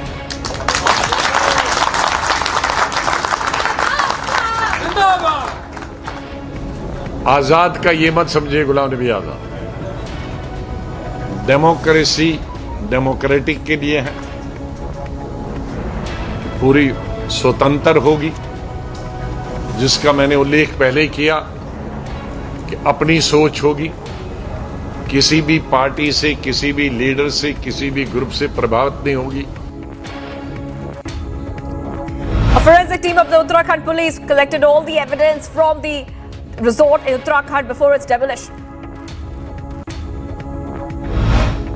Actor Jacqueline Fernandez has been granted interim bail in connection with the 200 crore money laundering case involving conman case pursued by the ED.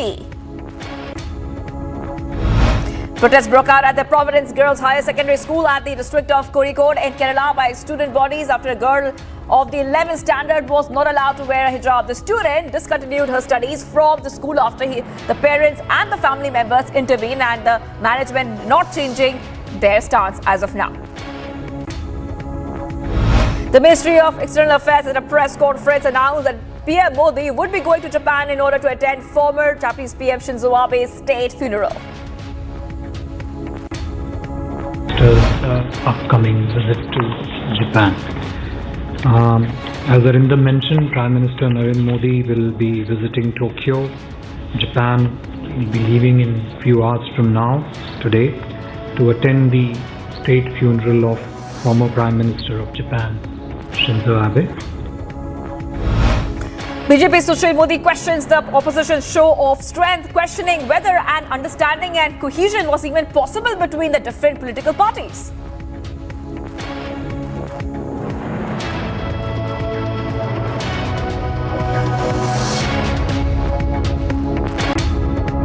Rally को आयोजित करने वाले ओम प्रकाश चौथाला वह व्यक्ति हैं जो भ्रष्टाचार के मामले में 10 साल की सजा काटकर जेल से निकले हैं और एक अन्य मामले में फिर जेल जाने वाले हैं।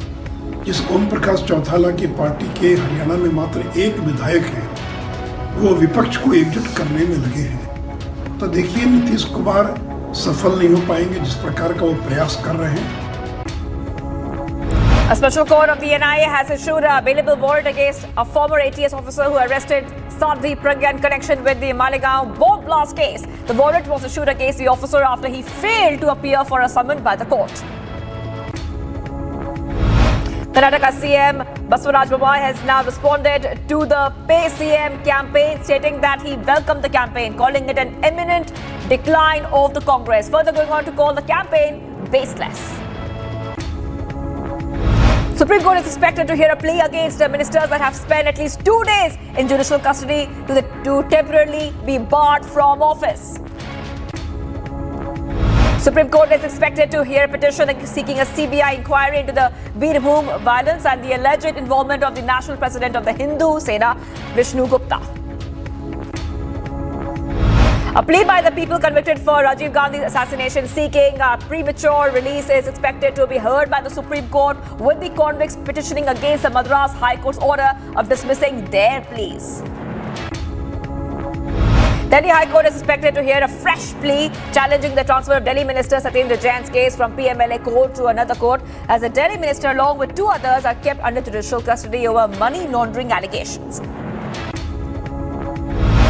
Robert Vadra and close aide Manoj Arora expected to challenge provisions of the case under the PMLA pursued by the ED against them, with both granted bail in connection with the case. Shehzad and Aris Khan arrested following the 2008 Batla House encounter, where to be present their arguments in connection with an appeal at the Delhi High Court today. Two were convicted following a series of blasts in New Delhi in the year 2008 that led to their arrest, following an encounter that led to the death of one police inspector while two sustained injuries. Aris Khan is now facing the death penalty. Supreme Court is scheduled to hear a fresh plea by former Home Minister there, Anil Deshmukh, with the former minister seeking bail for the cases registered against him. Two terrorists encountered near the LOC in Jammu and Kashmir's Kupwara as a part of an anti-terror operation amid poor weather conditions early in the morning. Arms and ammunition found as the terrorists were neutralized by the forces. The Anti-Corruption Bureau is to produce Aam Aadmi Party MLA Amanatullah Khan at the Rouse Avenue Court in Delhi as the custody remand granted to him is connection with alleged misappropriation of funds of Delhi Waqf Board during his tenure as chairman comes to an end. A portion of 7 hutments have collapsed in an area near Indira Nagar in Juhu, Villeparle on Sunday night. Now, following the incident, 24 houses in the same area were vacated for safety reasons and residents living in them were shifted into a school. However, no injuries have been reported in this incident. INS Satpura takes part in multinational exercise near Australia, displaying its naval prowess in anti-ship and anti-submarine warfare. At the exercises are conducted by the Royal Australian Navy. Union Home Minister Amit Shah will be visiting Jammu and Kashmir from September 30th to October 2nd. This will be Shah's second visit to the Union Territory since the abrogation of Article 370. Last year in October, the Home Minister visited Kashmir in the wake of rising attacks on minority community members by the terrorists in the valley. Assam CM Himanta Biswa Sarma has now dismissed a baseless allegation by activists that he, along with Sadhguru Jaggi Vasudev, broke wildlife protection law by entering the Kaziranga National Park for a night safari. Sarma also said that there is no law that people cannot visit the park at night. In the tragic incident, 7 people were reported dead and 10 others were injured after a tourist vehicle tumbled down a cliff in Kullu district of Himachal Pradesh. The unfortunate incident took place on the National Highway NH305. According to the police officials, there were 17 people travelling in the ill-fated vehicle. INS Satpura takes part in multinational exercise near Australia, displaying its naval prowess in anti-ship and anti-submarine warfare. The exercises were conducted by the Royal Australian Navy. Defence Minister Rajasthan Singh has reached Kangra in Himachal Pradesh to attend the felicitation ceremony for the families of soldiers who laid their lives down while serving the nation. Captain Amrinder Singh, after joining the BJP, is expected to attend the first core committee of the BJP in Punjab with issues related to the state and the Vidhan Sabha session to be discussed today.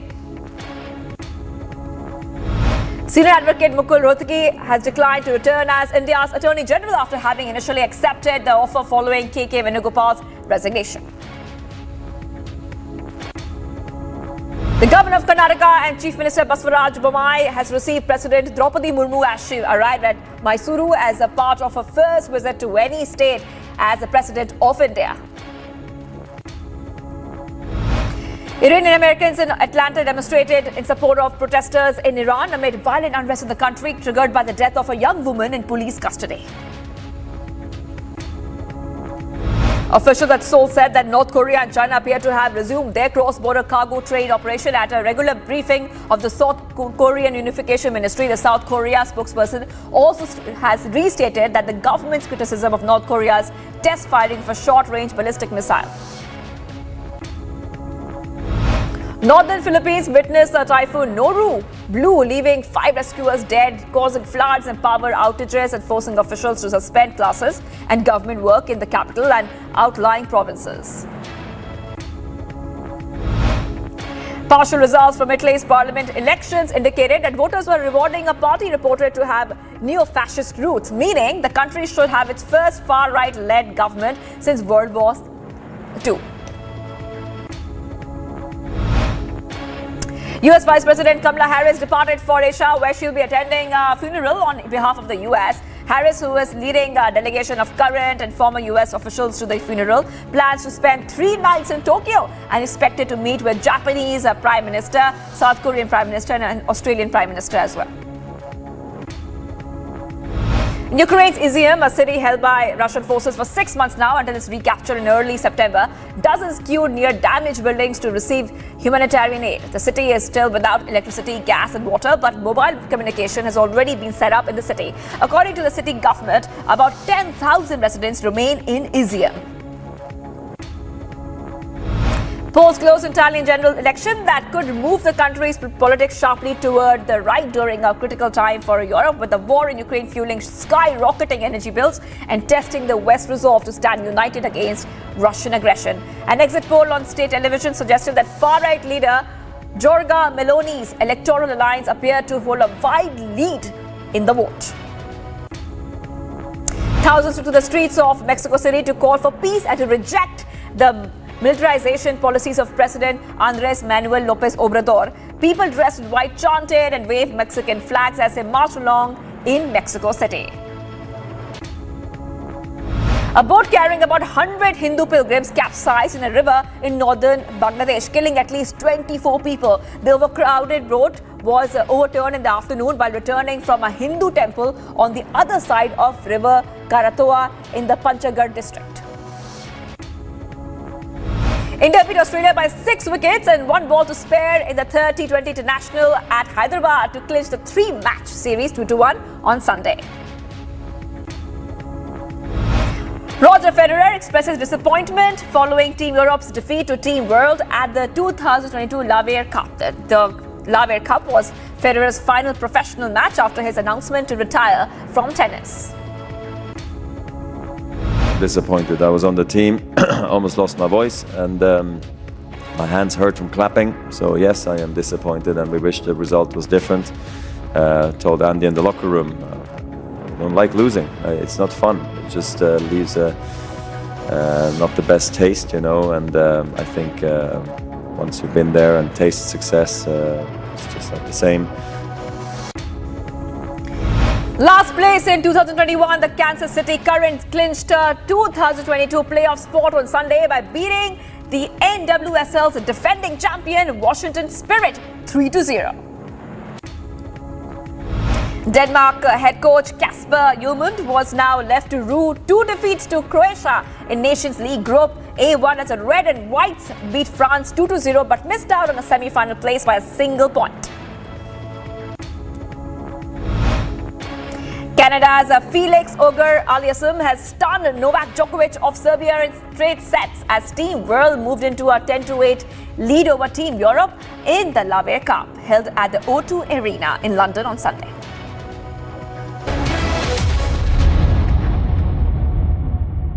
Amity has been ranked amongst the top 3% universities globally, a testimony to Amity's globally benchmarked quality. To apply, visit amity.edu. Indian education sector is looking at a massive upgrade in the syllabus and teaching methods. Most of the places there is a rote learning. We people have come out with a pedagogy where happiness is at the center. How will this impact the learners? It is never about that the old system was old and it had to be junk. No, it's just that we have to constantly adapt ourselves. To know more, watch HVB Global Academy presents Right to be Happy this weekend only on Republic TV. Nitish Kumar and Sharad Pawar lead the call for forming a united anti-BJP front for the 2024 polls. INLD leader Om Prakash Chautala and Shiromani Akali Dal's Sukhbir Singh Badal, both with a long history of fighting the Congress, were on the stage with several senior leaders. Meanwhile, BJP MP Sushil Modi took a dig on the opposition's show of strength. Rally को आयोजित करने वाले ओम प्रकाश चौटाला वह व्यक्ति हैं जो भ्रष्टाचार के मामले में 10 साल की सजा काटकर जेल से निकले हैं और एक अन्य मामले में फिर जेल जाने वाले हैं। जिस ओम प्रकाश चौटाला की पार्टी के हरियाणा में मात्र 1 विधायक हैं, वो विपक्ष को एकजुट करने में लगे हैं। तो देखिए, नीतीश कुमार सफल नहीं हो पाएंगे जिस प्रकार का वो प्रयास कर रहे हैं। The court is set to hear fresh pleas filed by ex-Maharashtra Home Minister Anil Deshmukh seeking bail in connection with cases registered against him.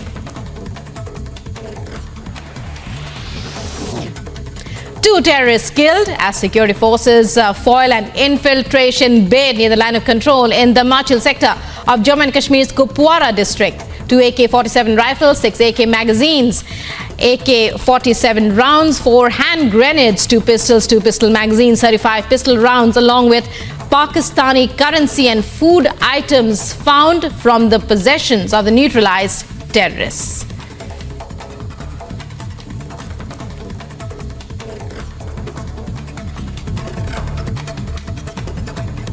And the top stories of this hour that we are covering. President Draupadi Murmu to embark on a 2-day visit to Karnataka today. This will be her first visit to the state after becoming the President of India. President Murmu will inaugurate the Mysuru Dashara festival at Chamundi Hills. She will also inaugurate the new campus of the Indian Institute of Information Technology at Dharwad. Defence Minister Rajnath Singh is scheduled to visit.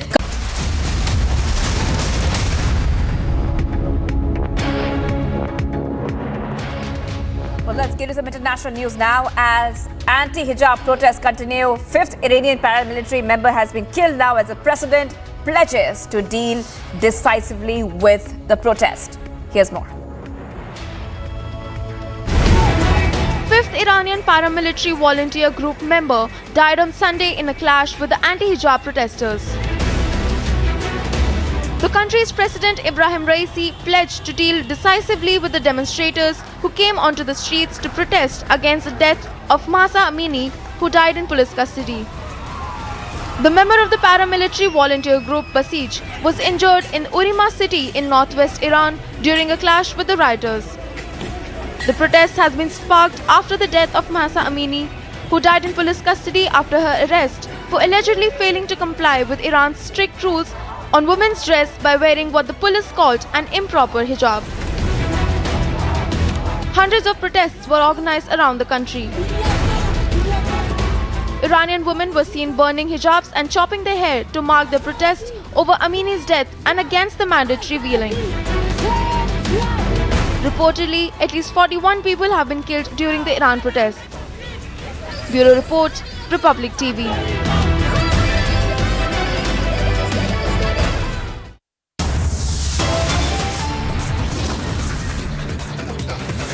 मैं ભૂપેન્દ્ર સિંહ અને ઋષિભાઈનો આભાર માન્યો પણ સાથે સાથે હું આપણા વડાપ્રધાન નરેન્દ્રભાઈનો પણ આભાર માનવા માંગુ.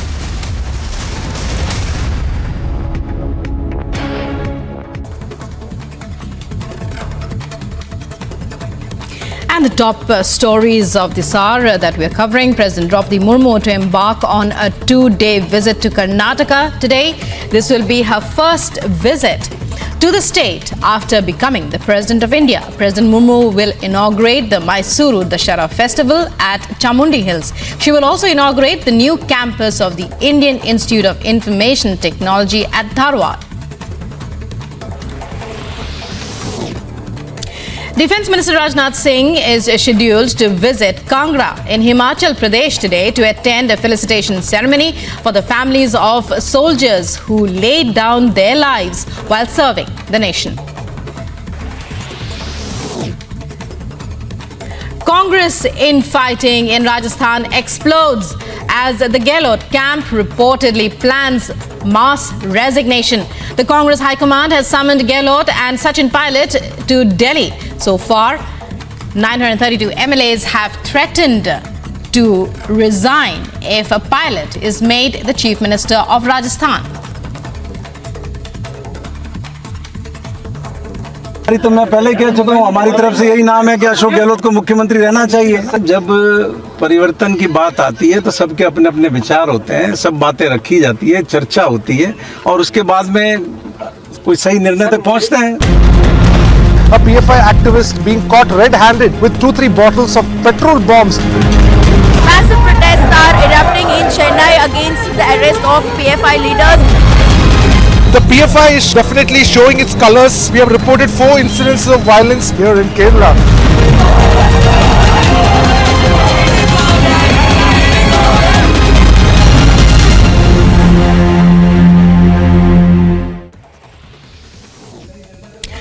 Nitish Kumar and Sharad Pawar lead the call for forming a united anti-BJP front for the 2024 polls. INLD leader Om Prakash Chautala and Shiromani Akali Dal's Sukhbir Singh Badal, both with a long history of fighting the Congress, were on the stage with several senior leaders.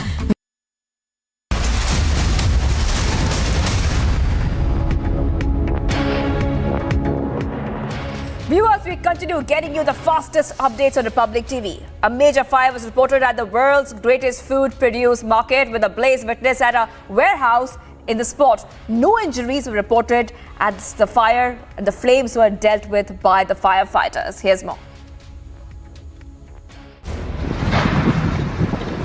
A major fire was witnessed at the world's largest market at the French capital of Paris.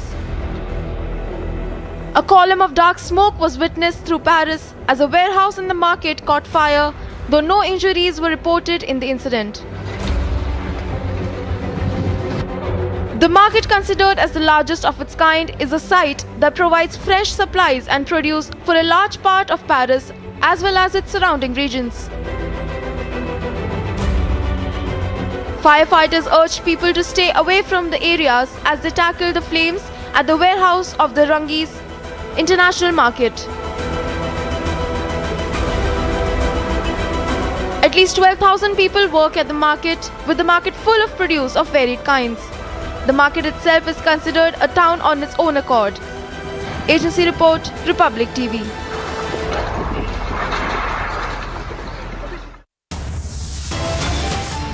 Viewers, we continue to be live and breaking. Raids on PFI and arrest of top leaders on. Is a ban on the radical group next? And complete mayhem in Vadra Congress. Gehlot goes all out to block pilot. Sources suggest will not run for the chief post. Stay tuned.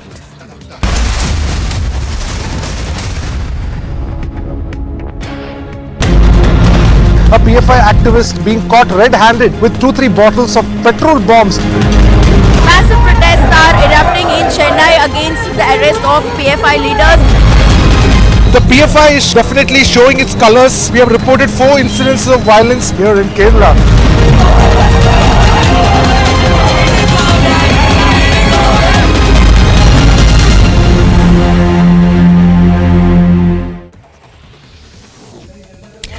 Nitish Kumar and Sharad Pawar lead the call for forming a united anti-BJP front for the 2024 polls. INLD leader Om Prakash Chautala and Shiromani Akali Dal's Sukhbir Singh Badal, both with a long history of fighting the Congress, were on the stage with several senior leaders. Meanwhile, BJP MP Sushil Modi took a dig on the opposition's show of strength. Rally को आयोजित करने वाले ओम प्रकाश चौथाला वह व्यक्ति हैं जो भ्रष्टाचार के मामले में 10 साल की सजा काटकर जेल से निकले हैं और एक अन्य मामले में फिर जेल जाने वाले हैं। जिस ओम प्रकाश चौथाला की पार्टी के हरियाणा में मात्र एक विधायक हैं, वो विपक्ष को एकजुट करने में लगे हैं। तो देखिए नीतीश कुमार सफल नहीं हो पाएंगे जिस प्रकार का वो प्रयास कर रहे हैं। After a meeting that was a bid to unite opposition parties to take on the BJP in the 2024 general elections, Nitish Kumar and Lalu Yadav said there is a need to remove the BJP. This was Nitish Kumar's first meeting with the Gandhis since he severed ties with the BJP and joined hands with the RJD and the Congress to form the government in Bihar. Ghulam Nabi Azad, who recently broke ties with the Grand Old Party, is likely to reveal the name of his newly launched party. He will reportedly also unveil the flag of his outfit. However, the symbol will be given by the Election Commission later. आरोपियों ने कबूल किया है कि उन्होंने अंकिता को नहर में धक्का दिया था।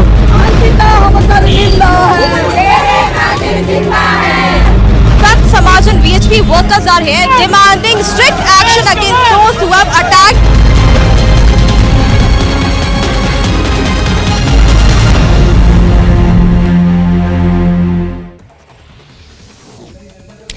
Nitish Kumar and Sharad Pawar lead the call for forming a united anti-BJP front for the 2024 polls. INLD leader Om Prakash Chautala and Shiromani Akali Dal's Sukhbir Singh Badal, both with a long history of fighting the Congress, were on the stage with several senior leaders. Meanwhile, BJP MP Sushil Modi took a dig on the opposition's show of strength.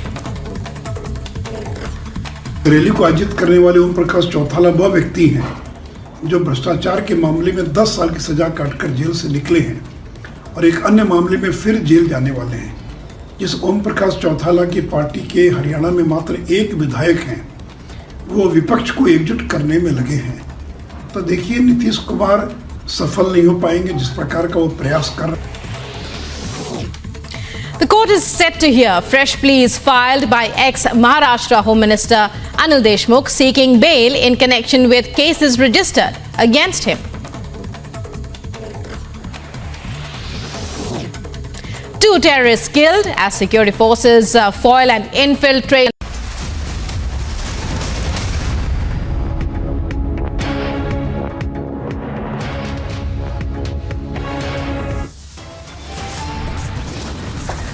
Lucknow, Kannur, Bengaluru. Days after Operation Octopus, the mega swoop down on PFI continues.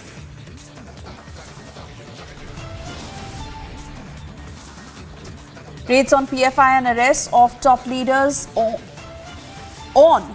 Is a ban on the radical group next?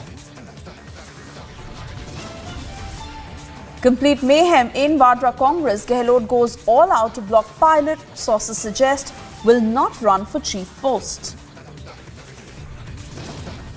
Fight for chief ministerial seat intensifies. Pilot snubbed again in Rajasthan. Kozhikode after Udupi. Muslim groups want action on school, but school stands ground on hijab.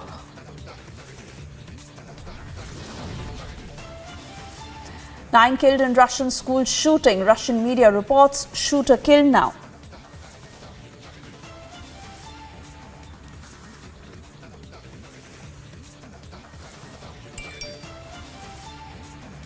Very good afternoon. You're watching the news at 3:30. I'm Suesha Samant, and we straight away begin with this edition with some breaking news coming in. As according to a source in Maharashtra ATS, they have confirmed that top Hindu leaders were on the target of the PFI. Sources have also confirmed that as per the questioning of the accused who has been arrested, it's revealed that RSS headquarters was also a target for the PFI. This is the latest that is coming in, and this is source-based information coming in from the Maharashtra ATS. After that massive crackdown on the PFI, more information coming in on what their plans were, who exactly were they targeting this after an open threat. That has also now come in. Sources reveal that RSS was very much on their hit list, so much so that top Hindu leaders were being targeted by the PFI. This after one of the accused who's been arrested was questioned. He's also revealed that the RSS headquarters was also a probable target for the PFI. We'll try and cut across to Sandeep shortly in Mumbai, who's getting us more details of this.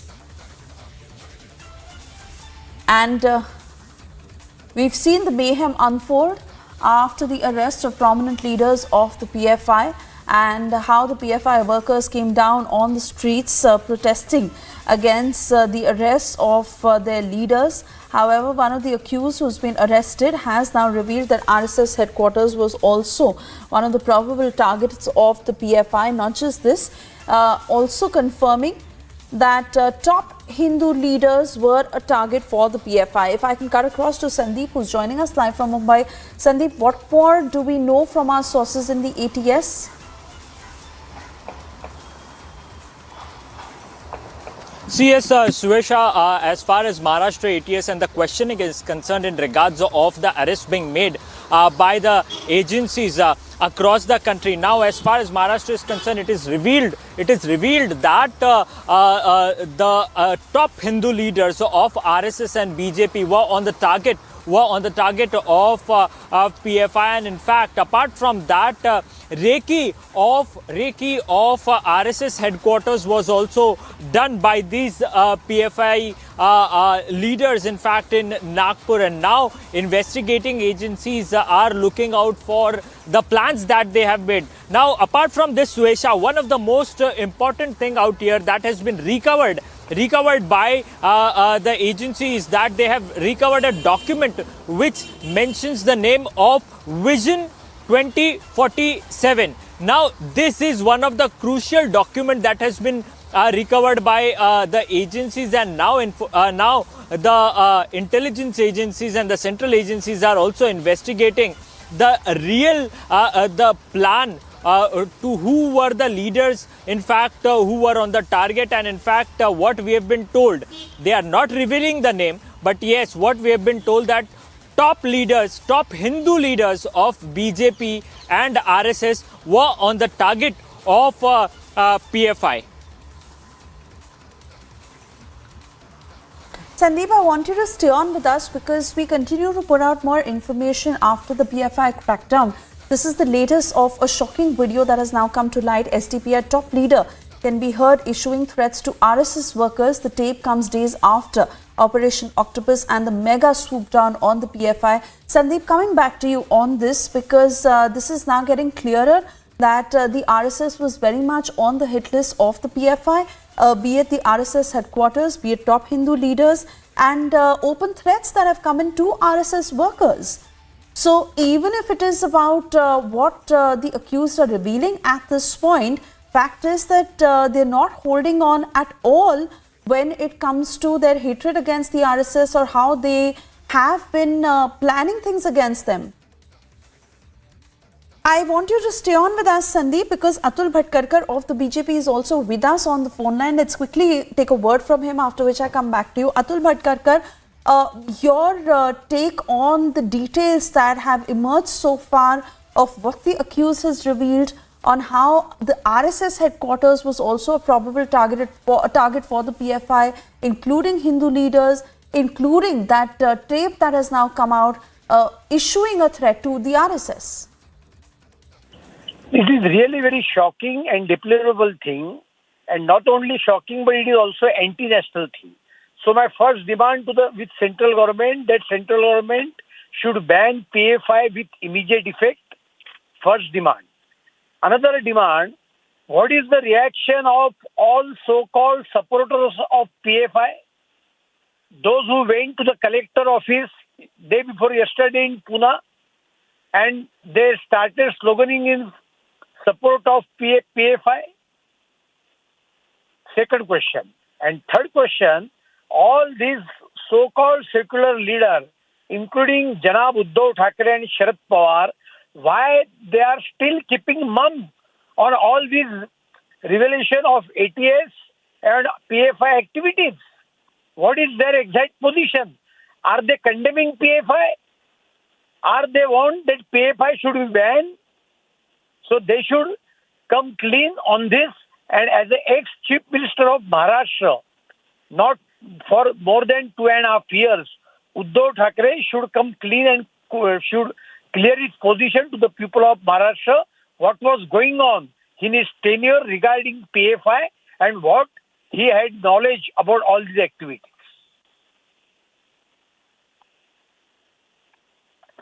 Absolutely, Atul Bhatkarkar, and even for those who are trying to trivialize the issue and saying that this is to target a particular community is far from the truth, because it's out there. Open threats coming in against the RSS, and now even what the accused is revealing, we've seen the kind of mayhem they unleashed after the arrest of all those PFI leaders, but it was only a matter of time that an operation like Octopus should have happened.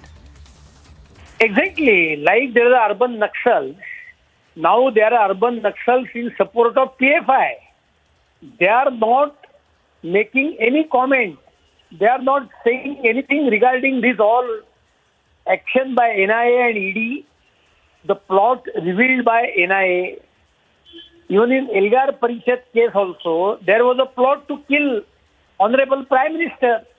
But not a single secular leader in this country condemned or deplored the plot of killing the Honorable Prime Minister. Instead of that, they made a mockery of it.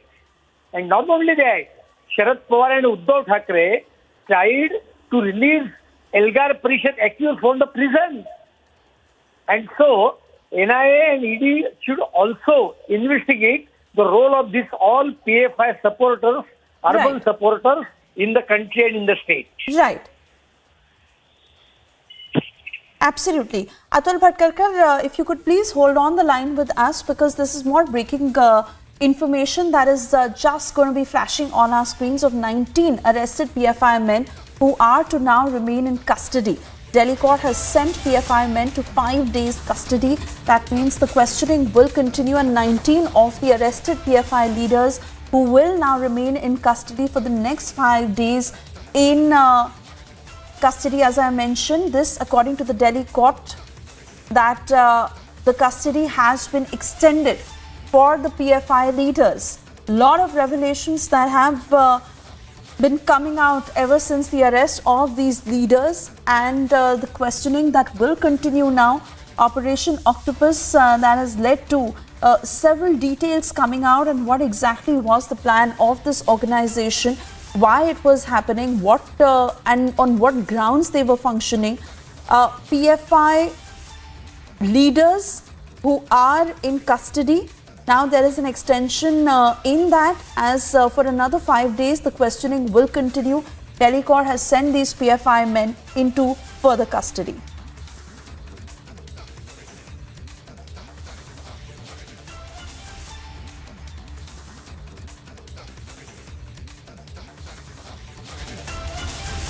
And well, in a shocking video that has come to light, as I had mentioned, SDPI top leader who was heard issuing threats to RSS workers. The tape has come days after Operation Octopus and the mega crackdown on the PFI. Also, one of the accused who has revealed, and this is source-based information coming in from the Maharashtra ATS, that RSS was very much on their hit list. So much so, even the RSS headquarters and top Hindu leaders who were a target for the PFI. Many of our reporters from across the country who continue to stay with us on the broadcast. But before that, a reaction coming in. Let's listen in.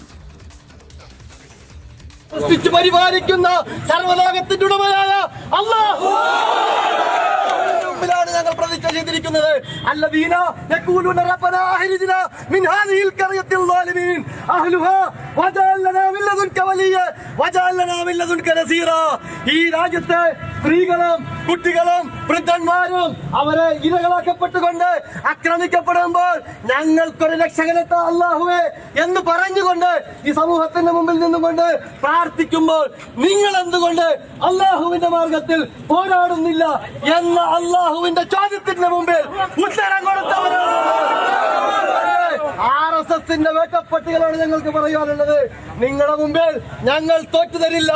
ഒന്നല്ലെങ്കിൽ ഈ ആദർശം ഈ രാജ്യത്ത് വിജയിക്കും, അല്ലെങ്കിൽ ഞങ്ങൾ കണ്ണിലെണ്ണൊഴിച്ച് കാത്തിരിക്കുന്ന അരക്തസാക്ഷിത്വം ഞങ്ങൾ പുൽകും.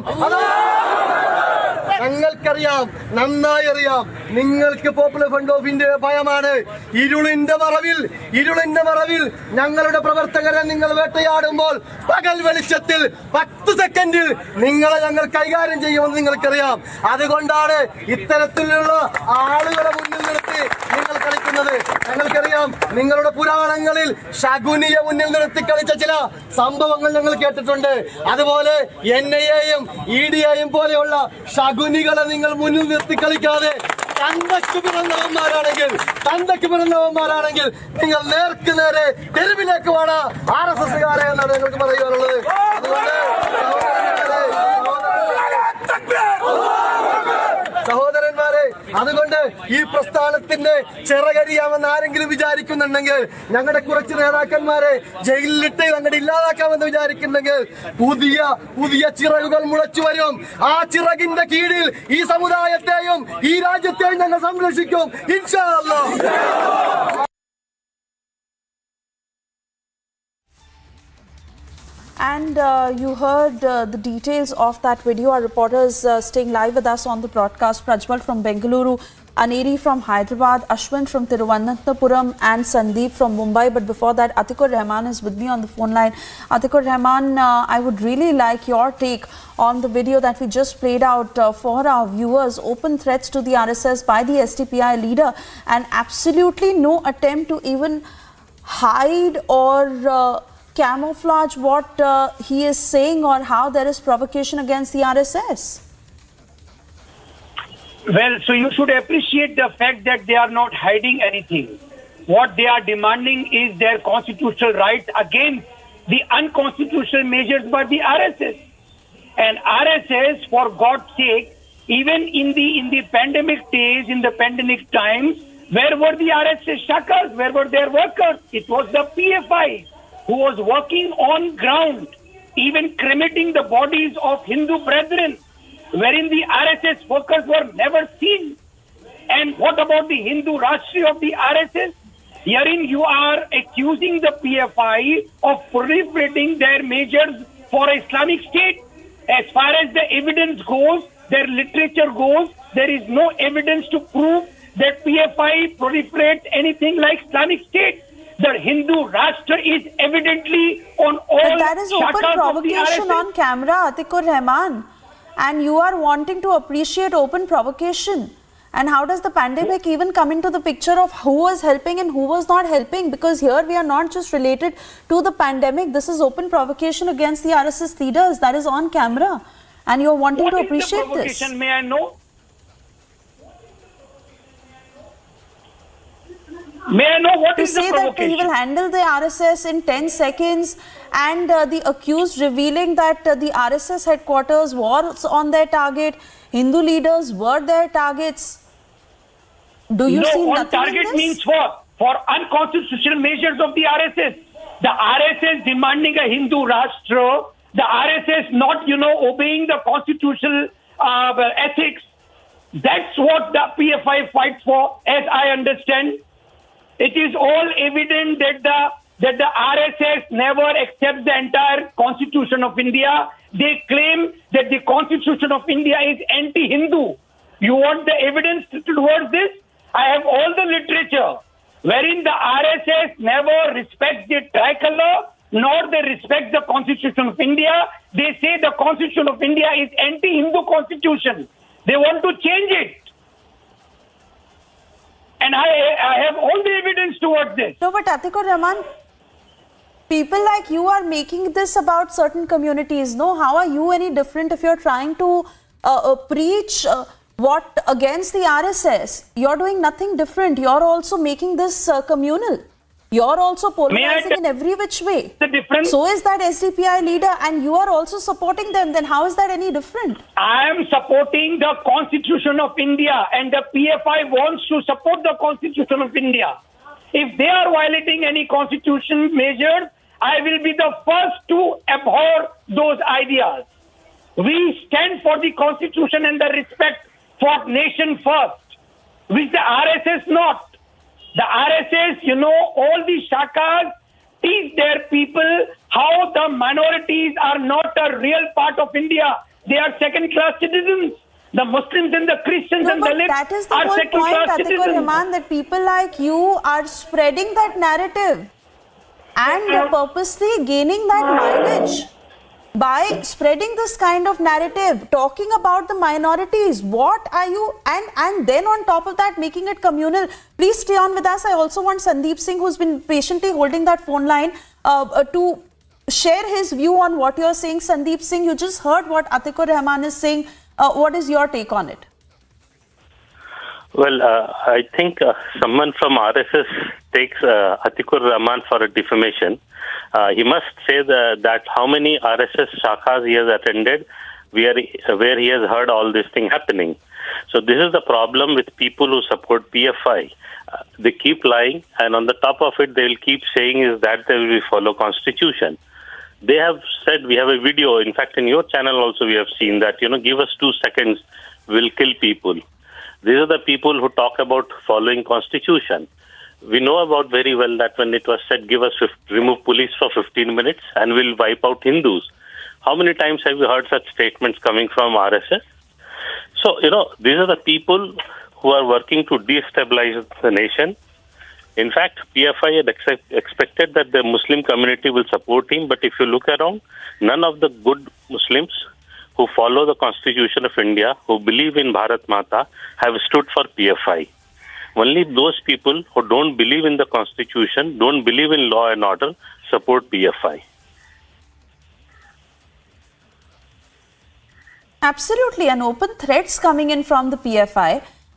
Yeah, and Atikur Rahman demonstrations on the street, and there is. Yes, please go ahead. The good Muslim, in your view?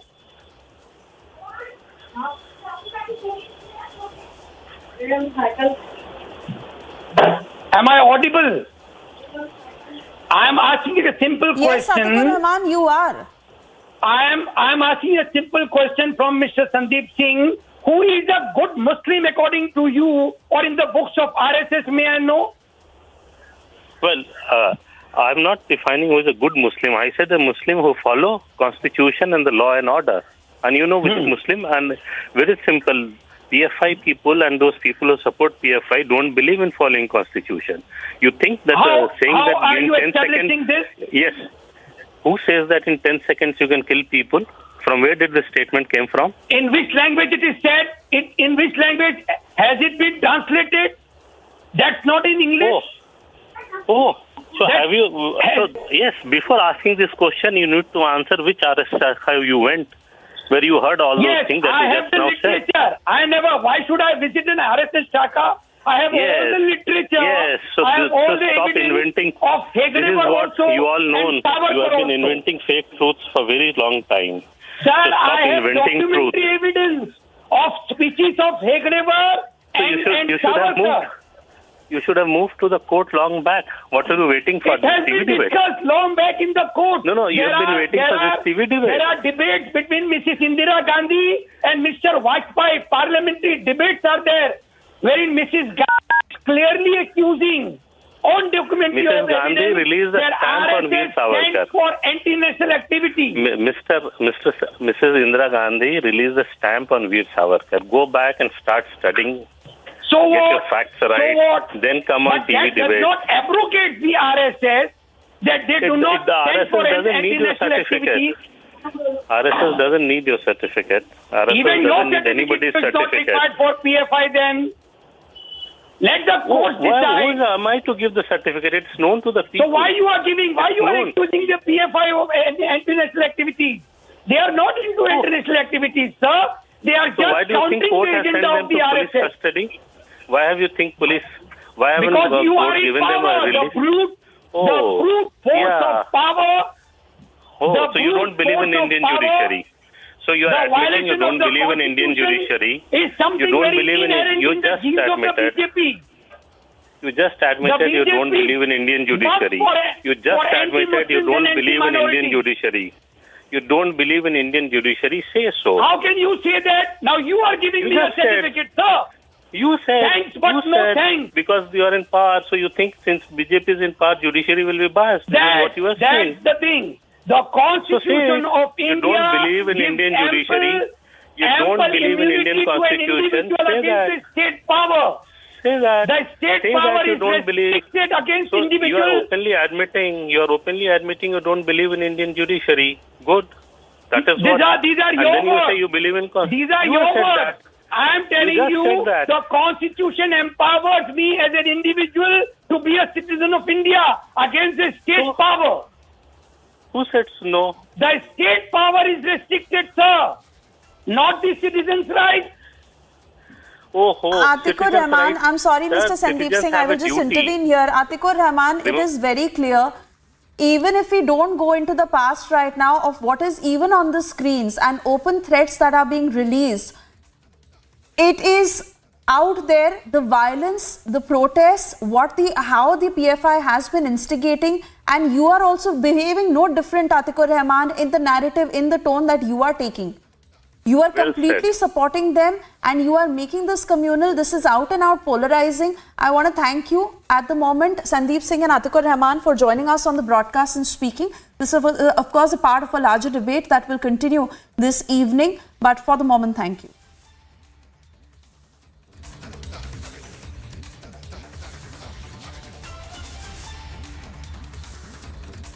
So you heard both sides coming in on that as we saw this video where the SDPI leader has released open threats against the RSS. And remember, it is not just restricted to this video, but startling revelations that are now coming in from the accused, the PFI leaders who are in custody. And as they are being questioned, they have revealed to the Maharashtra ATS that several Hindu leaders were on the hit list of the RSS. Not just this, even the RSS headquarters, that was a probable target for the PFI. This, as we see the likes of Atikur Rahman, who go on to defend the PFI and condemn Operation Octopus, that has unleashed the plans of the PFI and how this organization was functioning, their hatred towards the RSS and Hindu leaders, and the kind of threat they were posing on the ground, open threats of violence that we hear, open calls from the PFI leaders, and now the questioning that will continue. Remember, an extension or in custody that has now been given by the Delhi court. So 14 of the PFI leaders who were arrested will continue to stay in custody, and questioning that will go on. The arrested PFI leaders were at the Patiala House Court. Those pictures on your screens right now that have been exclusively accessed by Republic. And I beg your pardon, I correct myself here, 19 of the arrested men who will now stay in custody for another 5 days after they were arrested. The questioning will continue.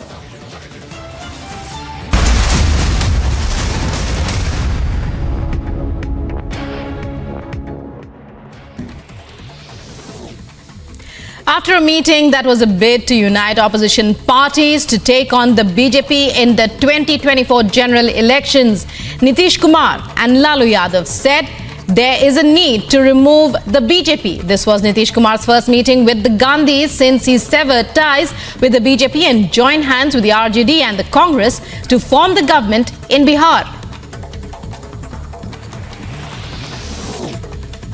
Ghulam Nabi Azad, who recently broke ties with the Grand Old Party, is likely to reveal the name of his newly launched party. He will reportedly also unveil the flag of his outfit. However, the symbol will be given by the Election Commission later. आरोपियों ने कबूल किया है कि उन्होंने अंकिता को नहर में धक्का दिया था।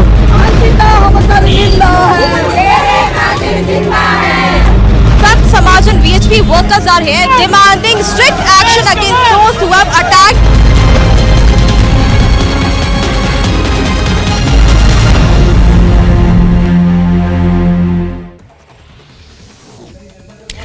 Nitish Kumar and Sharad Pawar lead the call for forming a united anti-BJP front for the 2024 polls. INLD leader Om Prakash Chautala and Shiromani Akali Dal's Sukhbir Singh Badal, both with a long history of fighting the Congress, were on the stage with several senior leaders. Meanwhile, BJP MP Sushil Modi took a dig on the opposition's show of strength. Rally को आयोजित करने वाले ओम प्रकाश चौटाला वह व्यक्ति हैं जो भ्रष्टाचार के मामले में 10 साल की सजा काटकर जेल से निकले हैं और एक अन्य मामले में फिर जेल जाने वाले हैं। जिस ओम प्रकाश चौटाला की पार्टी के हरियाणा में मात्र एक विधायक हैं, वो विपक्ष को एकजुट करने में लगे हैं। तो देखिए नीतीश कुमार सफल नहीं हो पाएंगे जिस प्रकार का वो प्रयास कर रहे हैं। The court is set to hear fresh pleas filed by ex-Maharashtra Home Minister Anil Deshmukh seeking bail in connection with cases registered against him.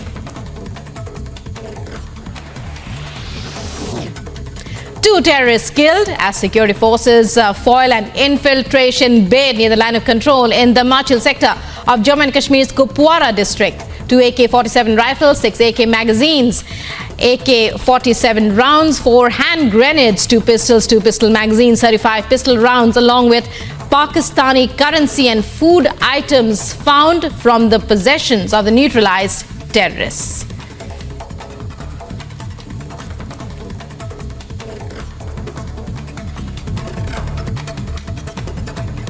And the top stories of this hour that we are covering. President Draupadi Murmu to embark on a 2-day visit to Karnataka today.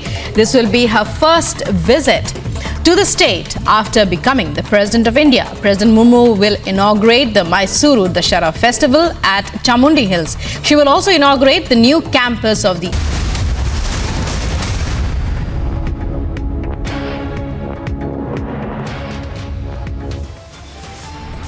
Lucknow, Kannur, Bengaluru, days after Operation Octopus, the mega swoop down on PFI continues. Raids on PFI and arrests of top leaders on. Is a ban on the radical group next?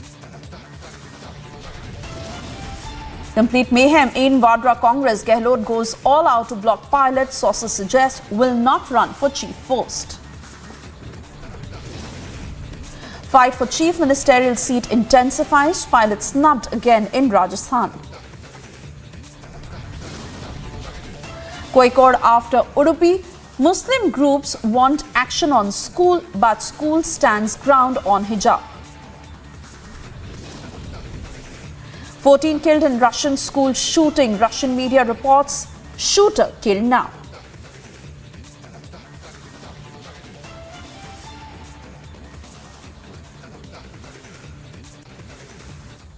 Thank you for staying with Republic. This is the news at 4 p.m. I'm Suesha Sawant, and now we are getting you the latest update in the Russia school shooting incident, where the death toll in school shooting in Russia unfortunately has risen to 13. That includes 7 children. Russian officials have now released a video of the school attacker as they claim that he has been killed. The Ministry of Internal Affairs had reported that the police had found the body of the person suspected to have been firing at that school in East Moscow, and initial reports had also suggested that he had committed suicide.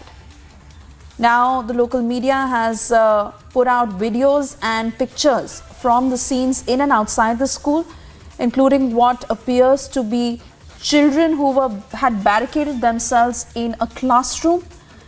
And the video of the attacker that has now been released, Niranjan, is with us on the phone line. Niranjan, over to you for more. Well, it's the first video of the attacker that has emerged, and in this video you can see that the attacker, the killer, who opened indiscriminate fire at a school in Izhevsk, which is a town east of Moscow. The toll has now increased. It appears now that 13 lives have been lost. I repeat, 13 lives have been lost. Initially, when the story broke, we were told that about 6 lives were lost, but now 13 have been killed, 21 injured. And what is clear in this video, you look at it closely, what is clear in this video is that, and if you sort of freeze on this frame, the last frame, there's a Nazi insignia on the T-shirt of the shooter. And this is a video, it's a disturbing video of this killer shooter whose video has emerged in the Russian media. The Russian Investigative Committee has released a video of the shooter's body and the shooter dressed in black. The shooter is dressed in black, and in the last frame you can see that there is a Nazi symbol, a Nazi insignia on the T-shirt, of this killer. 13, and most of them killed are our children. Our children, students who were seen running at the time of the firing, who ran and hid, in different classrooms, on the terrace, etc., to somehow escape the rampage of this shooter, who has not been identified, or at least the identity of the shooter has not been revealed. All we know is that he was wearing a black T-shirt with a Nazi symbol on it, and he too has committed suicide moments after opening fire and killing 13 of them. It appears from reports in the Russian media that he shot himself after shooting down or opening fire on at least 30 students. 13 of them dead, over 20 injured. Some teachers also have been killed. Some security personnel of the school have been killed. But a majority of the casualties, it appears, are young students, as young as 6 and 7, according to media reports. Back to you for now. Just wanted to get in this update of the attacker. I think across the world, this is one of the biggest headlines now. It also comes on the back of Russia's offensive in Ukraine, what they are calling special operations. They've been trying to blame neo-Nazis in regions like Donbass and Mariupol, which are now more or less under the control of Russia. I think we're getting in some responses as well. Lieutenant General Shaukin Chauhan joining us on the phone line. General, what do you make of this attack? It's too early. The investigators there in Russia are still looking into the identity of this killer. What we know is that it happened at a school. 13 of them have been killed. 13 of them, a majority of them children, and he was wearing a T-shirt with a Nazi symbol. Lieutenant General Shaukin. This is good evening to you. This is indeed very distressing news to know that the killing of Russian children has taken place. No one has the right to kill children, and definitely not children in the school. While we're not sure of who's killed these children, but I am extremely distressed and would like to condemn it wholeheartedly. That this is absolutely incorrect and a very wrong thing to do.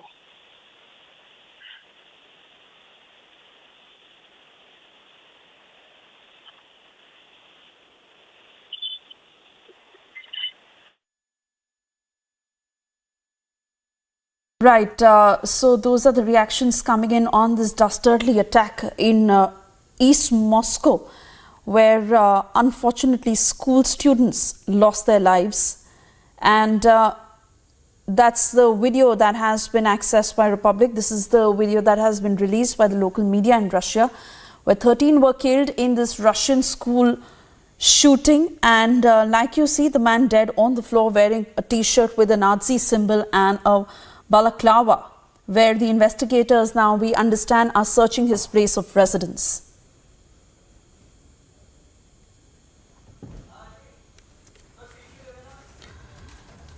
And in other news, we now get you pictures from Kerala's Kozhikode, where protests have erupted outside the Providence Girls Higher Secondary School in Kozhikode after an 11th standard girl who was not allowed to come to school wearing a hijab. School authorities had informed the girl and the parents on the matter. The student discontinued her studies from the school after her parents and her family members intervened, and the management was not willing to change its stance. The student groups demanding that Education Department should stop the affiliation for the school, as the school is taking an anti-constitutional step. The police used force to disperse the crowds after the matter got out of hand. Hijab protests in Kozhikode, and you witnessed the kind of chaos that unfolded after that altercation between the parents and the police, where the parents and the family members are now demanding that the Education Department should stop the affiliation for the school, because according to them, the school has taken an anti-constitutional step. This after an 11th standard girl was not allowed to wear the hijab to the school, and the parents chose to discontinue her studies instead. പക്ഷേ അങ്ങനെയെങ്കിൽ ഈ കേരളത്തിലെ എത്ര കലാലയങ്ങളിലാണ് മുസ്ലിം പെൺകുട്ടികൾ എനിക്ക് പഠിക്കണം, എനിക്ക് ഹിജാബ് ധരിച്ചുകൊണ്ട് തന്നെ പഠിക്കണമെന്ന് പറയുന്ന അവരുടെ സ്റ്റേറ്റ്മെന്റിനെ എത്രമാത്രം വിരോധത്തോടു കൂടിയാണ്, എത്രമാത്രം മൗനത്തോടു കൂടിയാണ് നിങ്ങൾ സമീപിക്കുന്നത് എന്നത് തീർച്ചയായും ഞങ്ങൾക്ക് മനസ്സിലാകുന്നുണ്ട്. ഇവിടെ നേതൃത്വം കഞ്ചാവ് കടത്തും നിങ്ങളുടെ വസ്ത്രത്തിനുള്ളിലൂടെ എന്ന് ഒരു മുസ്ലിം പെൺകുട്ടിയോട് വേർതിരിവുണ്ടാക്കുന്ന അവർക്കിടയിൽ തന്നെ ഒരുച്ചിക്കുന്നതെങ്കിൽ ഇവർ ഉയർത്തുന്ന തീവ്രവാദമായ വാക്കോടെയാണ് ഈ സമരം ചെയ്യുന്നതെന്ന് തീർച്ചയായും നമ്മൾ മനസ്സിലാക്കേണ്ടതുണ്ട്. നമ്മുടെ കാരണങ്ങളാണ് ഹിജാബ് ധരിച്ച ഒരു പെൺകുട്ടി മറ്റുള്ളവരിൽ നിന്നും പിന്നെ പറഞ്ഞു ഇത് യൂണിഫോമിറ്റിയെ ബാധിക്കുമെന്ന്.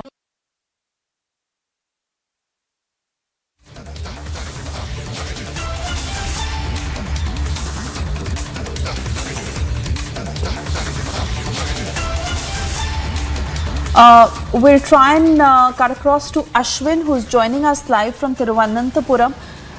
Ashwin, we heard that woman on camera, and if you could also translate for us what she was trying to say.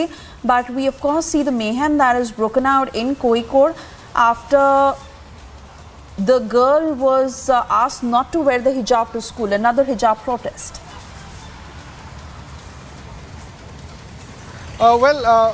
The story is that there's Providence Girls Higher Secondary School, which disallowed a Muslim woman to continue when she insisted that she has to wear a hijab in this girls-only school. So that the management has stated that it will not be allowed. So she took a TC from the school and left.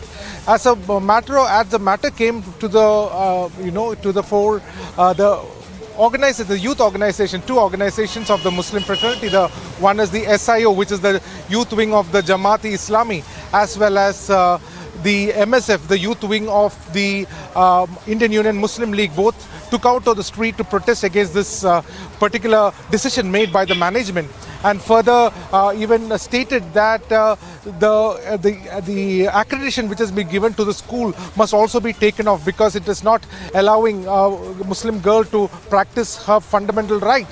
And that is the context in which this entire protest was taken out. Of course, the police moved in and took some of the activists into detention. There was this particular leaders from the community had been speaking outside the venue of the school, stating that there is a move to discriminate the Muslim community, especially from the mainstream, and such acts are adding more more prowess to that kind of a narrative. So the Muslim community, especially the Jamaat-e-Islami as well as the Indian Union Muslim League organization, had taken out this protest. It had turned little violent, and the police used some force and took some of these activists into detention. So this is the summum bonum of the issue. But it certainly looks like there is a pressure that has been put on. The management has stood its ground and said the uniform must stand above, and it's a uniform, and it's also not a co-ed college, not a co-ed school. It's a girls-only institute, and there is no, there cannot religious symbols cannot be